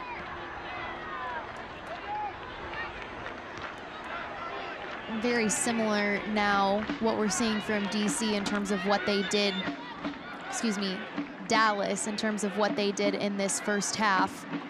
Starting with that high press, really forcing DC Power to be on point with every touch, every pass, Marion. And a couple more subs coming in for DC Power.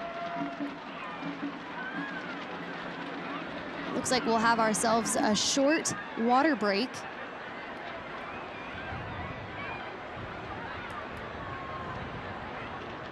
As Morgan Aquino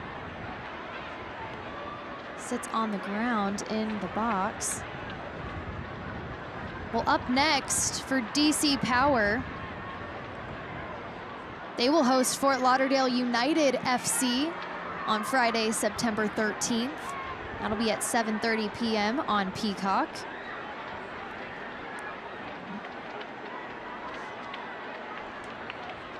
Marion, you know Fred pretty well. What's his message right now with this DC Power team? I would have loved to be a fly on the wall in that conversation. My man had his clipboard out. He had his little moving magnet pieces. He was a little animated with what I assume is him telling his players, don't make this a game of back and forth, right? We're not going to win the transitional matchup if it gets that way. Take the momentum out of it. Let's be compact defensively. And right now, what Dallas has found a little bit more success than they did in the first half is exactly that gap that we were talking about earlier. Sam Meza is now trying to play on the half turn a little bit more and really run at the back line and force them to either commit where she decides to go herself or she sprays it out wide. And that's really the space that they need to close down. So ensuring that Cujo and Ngok are really staying home, screening the back line and putting pressure on the ball carriers. Not that they're playing for a tie, but ultimately when you're the away side, any kind of points away from home are a good thing. And it's a bigger conversation of having a conservative approach to the way that you finish this game out versus Dallas, who perhaps has a little bit more to risk here. They're at home, 3 points is what they want, ultimately more than anything. So as perhaps Dallas starts to expose themselves more, how can DC Power take that to their advantage on the other end? Jordan Hardiman getting her first pro start tonight for Dallas Trinity. Enzi Broussard challenging the back line for DC Power.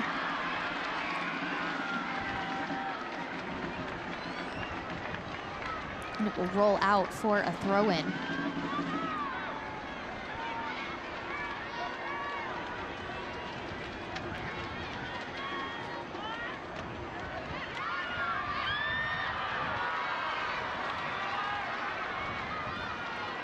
Broussard played 57 minutes versus Tampa in the first match of the season. We're calling her name quite a bit more tonight. Liked what she's been able to do in causing fits for this back line for DC and just making them choose, right, to go off of what you were just talking about.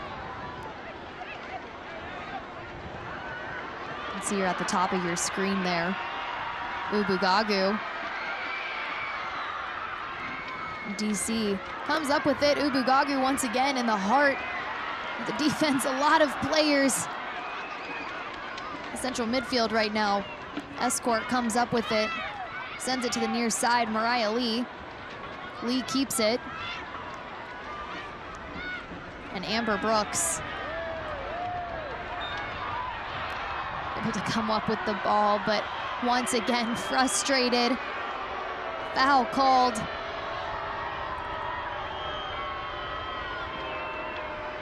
Not one, but two.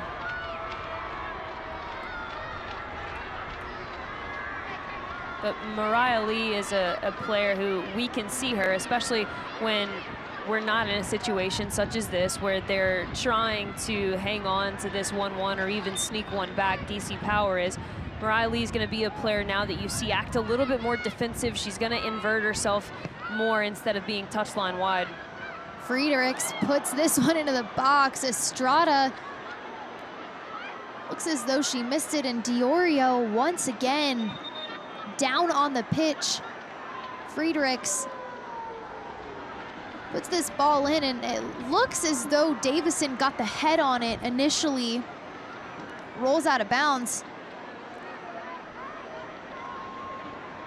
Diorio has absolutely taken a beating in this match tonight.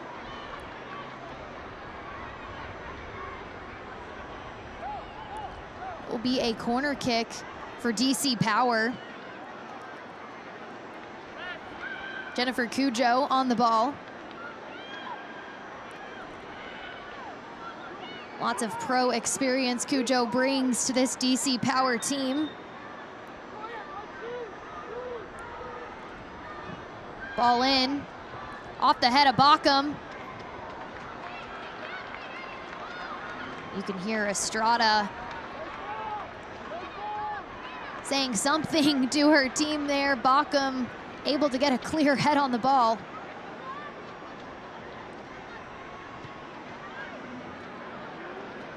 Dallas will reset once more and try to move it forward. And a tough collision. Bockham and Guillen.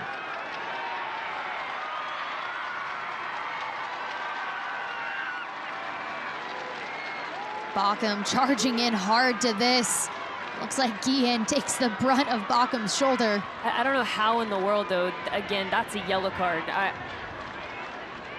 absolutely love that tackle. I love the willingness from Jorian Bockham to go and get that and try to have a bit of energy revamped into her squad. And ultimately, that replay, she's going for the ball. She gets the ball, but yeah, I mean, she absolutely got the player as well. No card should have been given in that situation.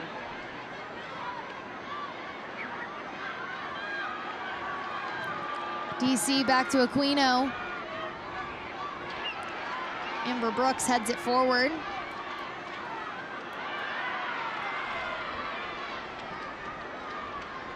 A lot of bodies hitting the deck here in this second half. Hardiman clears it, gets it up to Ubugagu.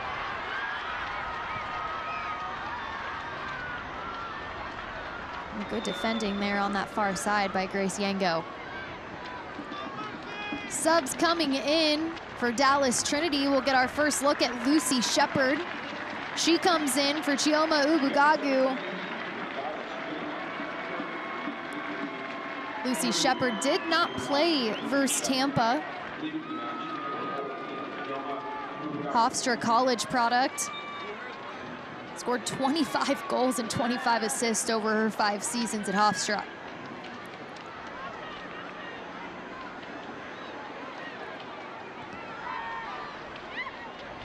Dallas continuing to put the high press on DC.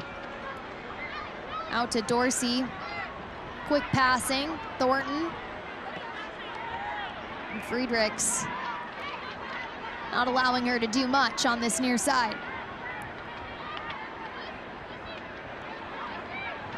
A yellow card was issued to Select is the official match ball supplier of the USL Super League and many elite leagues throughout Europe. Visit us.select-sport.com for the latest Select products, specials, and more. Select, the player's choice.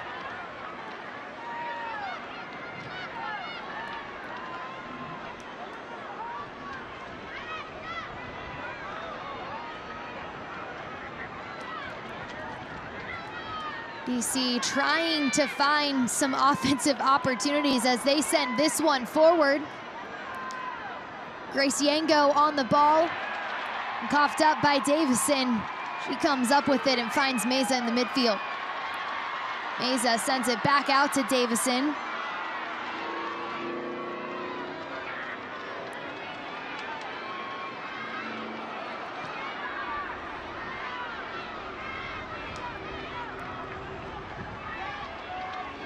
Dorian Backham sends it inside to Cujo. Cujo keeps it herself, finds Escort running on in the box. Estrada send this one upfield, and it'll be a throw-in on the far side for DC Power.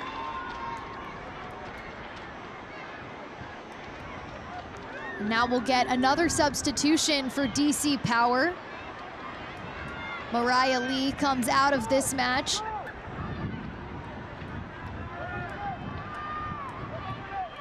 We'll get our first look at Loza Abera.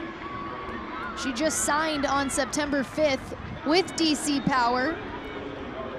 39 goals in 31 appearances, for the Ethiopian national team.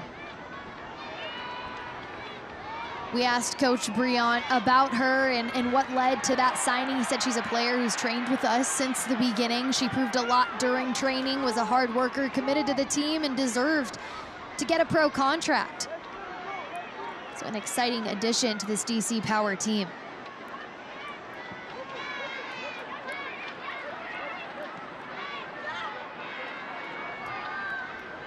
"82 minutes gone by in this match. Dallas home opener.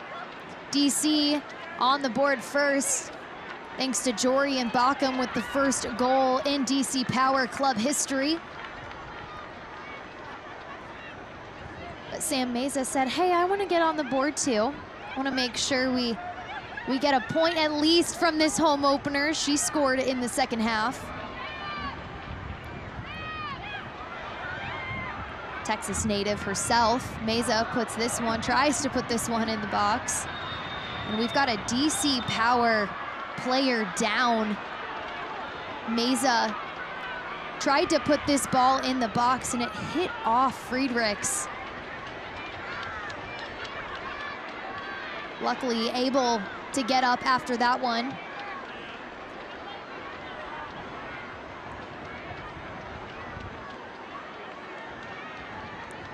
Looking at the replay, I think just swiped Friedrichs' right side of her head. Obviously, when there's any contact with the head, we're gonna see trainers make sure right precautions are taken. But as you see here, Meza tries to put it across and it just hits off the back of Friedrichs' head.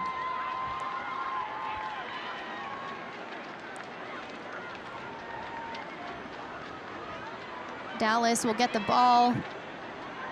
Meza sends it wide to Thornton. Thornton puts it back across. Headed out by DC. Davison tried to get on that one. And Aquino comes up with it.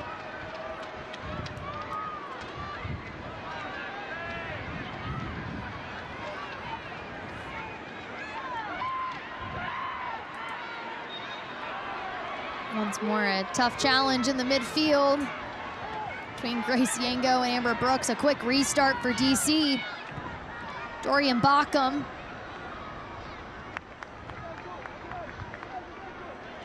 It'll be a goal kick for Dallas.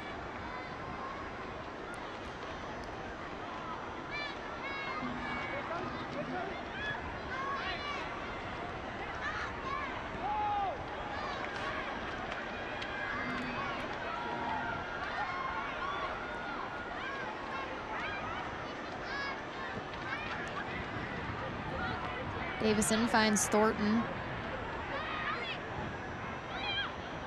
Thornton named to the USL Super League Team of the Month. The Hardiman looked like she was going to find herself in some trouble, but able to send it across. Broussard shoots it forward. Friedrichs will come up with it.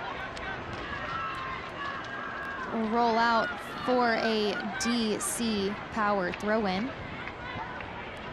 The inaugural USL Super League season has officially begun. Visit USLSuperLeague.com for all the latest information, analysis, and insight into all things Super League.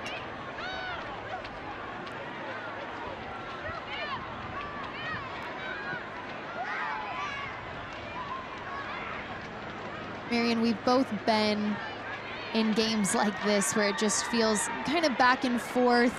No one really dominating as it stands. Good through ball. Out to Anna Bagley. Dallas able to get back and come up with it. Again, a tough tackle in the midfield, but Amber Brooks wins this one. And she'll send a through ball, but again, a little too much juice on that one from Amber Brooks, and Aquino will get it herself. But again, Marion, we've both been in matches like this. To keep yourself in it mentally, when it's so back and forth, no one really is able to find their rhythm.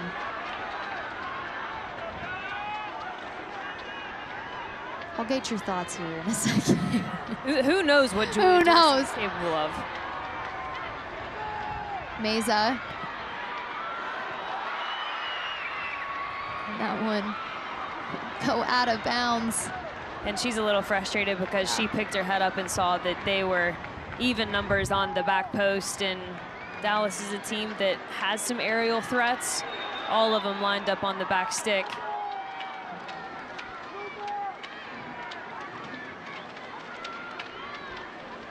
Lucy Shepard getting a talking to from the head official, making sure she's outside the box.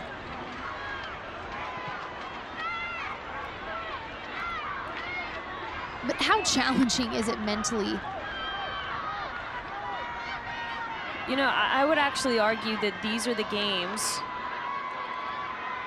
Escort. Brooks clears it.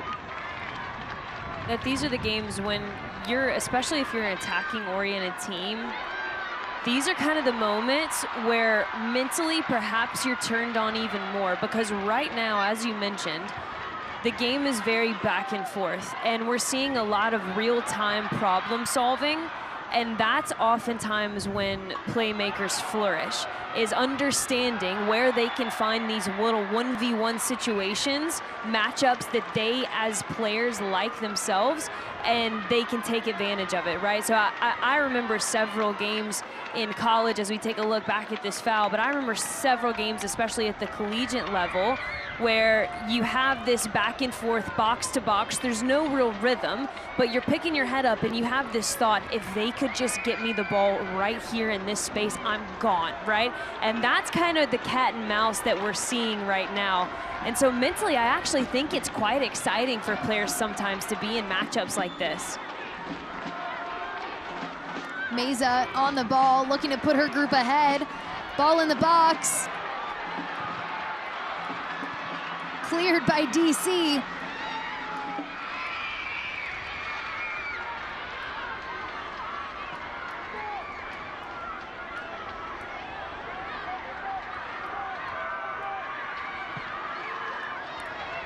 I liken these matches right to like a puzzle, because to your point, it's just like trying to solve this problem of how to get behind.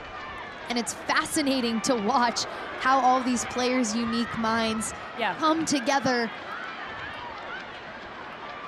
For fans, it might seem like it would be mentally challenging to be in a match like this when it's just back and forth. Yeah, exactly. What is happening?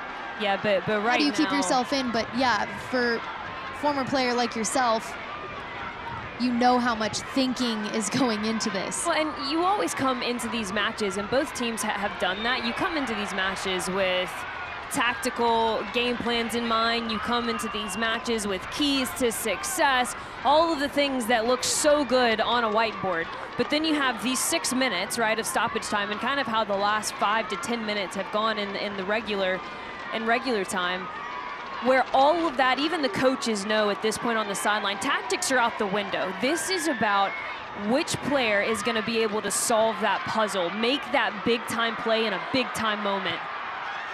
Great ball from Sam Meza out to Allie Thornton, and Dallas will yet again have another opportunity at a corner kick. As you mentioned, Marion, 6 minutes of stoppage time added to this second half. Will this be the moment that Dallas Trinity pulls away and comes out with their first win in club history? Or will DC keep it even? Meza on the ball this time. Ball in. Cleared off the head of Friedrichs. Meza tracks back. Thornton finds Dorsey. Finds Meza. Meza frustrated on that pass, trying to find Amber Brooks in the corner. And see, that's a brilliant example, right? Have we really seen Amber Brooks stray from the central part of the field? No, but there was a moment there where she knew they were overloaded on that right-hand side. It was best for her just to stay there and perhaps try to give Sam Meza a third-man combination play. Unfortunate and very uncharacteristic of Sam Meza not to be able to connect that pass. Great challenge from Gabby Guillen on the far side. DC trying to make something happen of their own.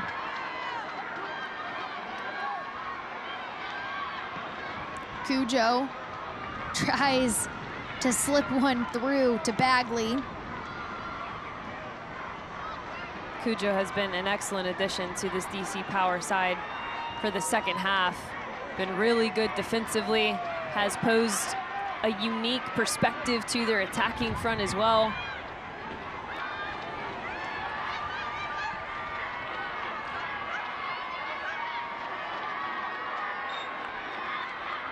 Thornton clips the feet of Jorian Baucom.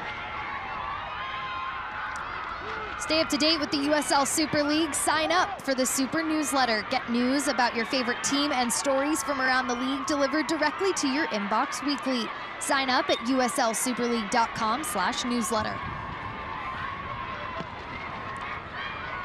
Friedrichs puts this one towards the box.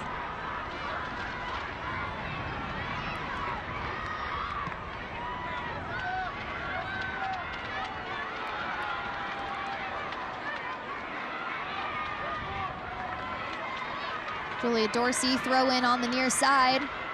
As time winds down, both teams just trying to find any offensive juice they have left. Hardiman switches the field to Davison. Davison takes it forward. Davison puts it towards Bryan. A lot of numbers ahead for Dallas. Sam Meza going up against Cujo.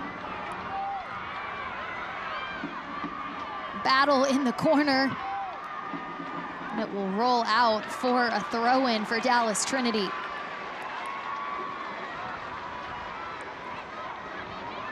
Sam Meza slow to get up.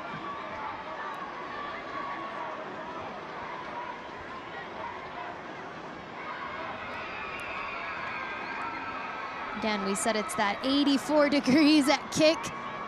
Might be a case of cramps here.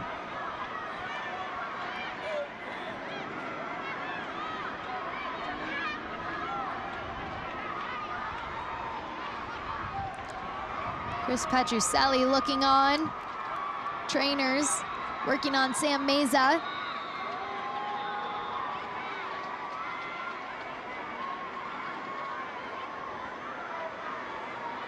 Let's take a look back at Sam Meza's goal. I love it. Defensive effort, defensive willingness, and you bear the fruit on the opposite side. And for Dallas, like we said, a team who has outpossessed everyone they've played. They've been on the forefront, on the cusp of really being such a standout team in this league, but they haven't been able to put it together enough in the final third. And to see that goal come from their defensive efforts, I know that that's going to feel so good in the locker room and boost such a sense of confidence. And we can honestly, Bridget, say the exact same thing for DC Power. Yeah, both of these teams, based on our conversations with the head coaches ahead of this match, it seems like they're going to walk away from this one being happy with what they were able to do. This ball high up in the box, Aquino leaping to grab it.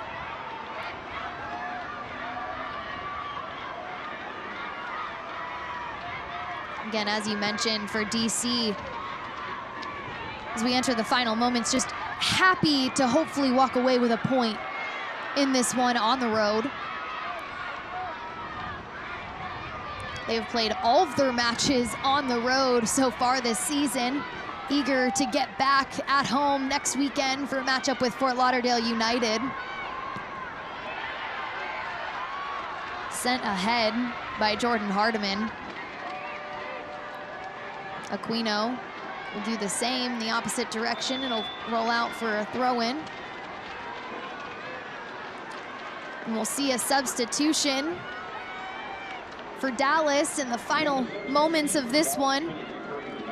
Haley Berg onto the pitch.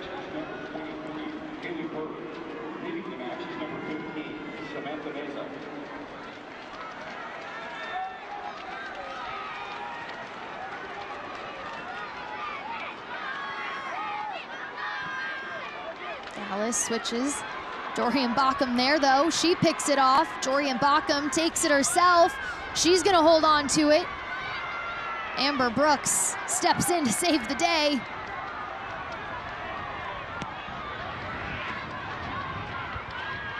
Back and forth as we wind this game down in Dallas at the Cotton Bowl. Escort looking for Bockham, but Bockham was still on the ground. Friedrichs.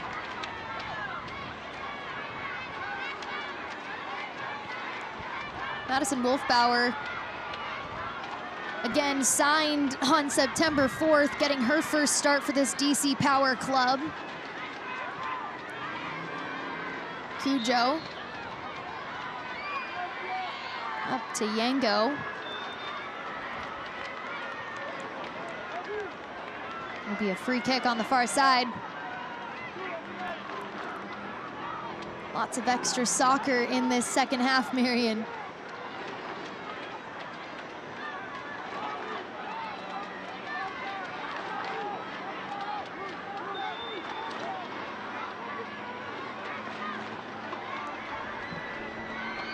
Ball sent in, trickles around the box, Escort, Bockham. Yango on the ground, and it'll deflect. DC, it looked as though it was going to deflect out for a corner kick, but not before the final whistle. And ultimately, both teams have so much to be pleased about. As you see the argument from Fred Briant coming onto the pitch post-game saying, we deserve the right to take that corner. And referee absolutely dealing with a bombard of questions and confusion from the DC group. I think that hurts them because they felt that they were so close and they felt that they had such a good performance, ultimately perhaps deserved the win on the road. The defensive pressure from the front five was key in both goals, but ultimately DC Power's ability to build, suspect for the opening parts, it was met with discipline and determination on the defensive side of the ball, and for them, a really professional performance on the road. Jory and Bockham knew this group would continue to take steps forward in their third match of the season. First goal in club history for Jory and Bockham. Dallas Trinity evened it up though with a goal from Sam Meza. We've got more for you coming after this from Dallas.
Saturday night Super League action was just as exciting as we hoped, and fans getting a fireworks show after the end of this one. It was a draw between Dallas Trinity and DC Power Marion, both teams leaving with confidence and leaving with a point. Really good performances ultimately from both of these sides, but it was the defensive pressure from the front five that was the difference in actually getting goals. Bridget, we're seeing this right now. The pressure from Yuka Kirasaki to make that play predictable ultimately doesn't do well enough on the back pass, and Estrada has no choice but to come out. And Jory and Bockham gets on the score sheet as the first DC Power FC player in club history. They get their first goal in the season in that two-game scoring drought, but ultimately it's Sam Meza who sees her name on the score sheet finally. She's done a lot of the dirty work in the other matches for Dallas Trinity FC, but between the pressure of her and Julia Dorsey, she puts that one right past Aquino to equalize us at 1. What makes this so great is in early conversations this week with Jory and Bockham, Jorian and Sam Meza are good friends. Very good friends. They said they were excited to get out on the pitch and rough it around with one another. So what better way to do that than both of them getting on the score sheet? But we take a look at the full-time stats here. Marion, Dallas, Trinity edging DC Power out in terms of possession. A lot of corner kicks for Dallas Trinity tonight. And what stands out to me is obviously Dallas Trinity having the much higher number in shots, the better of the shots on target. But that is because DC Power did a nice job of playing that risk versus reward game. They tried to push a little bit for the second goal, but not enough to concede a second goal. And on the road, that's the game you have to play. A really good performance from the roadside. Both of these teams gaining confidence and gaining a point as well as week 3 of the USL Super League continues. Saturday night soccer on Peacock was exciting tonight from our producer Emma Watson, my partner Marion Crowder. It's been a fun one. I'm Bridget Howard saying so long from Dallas.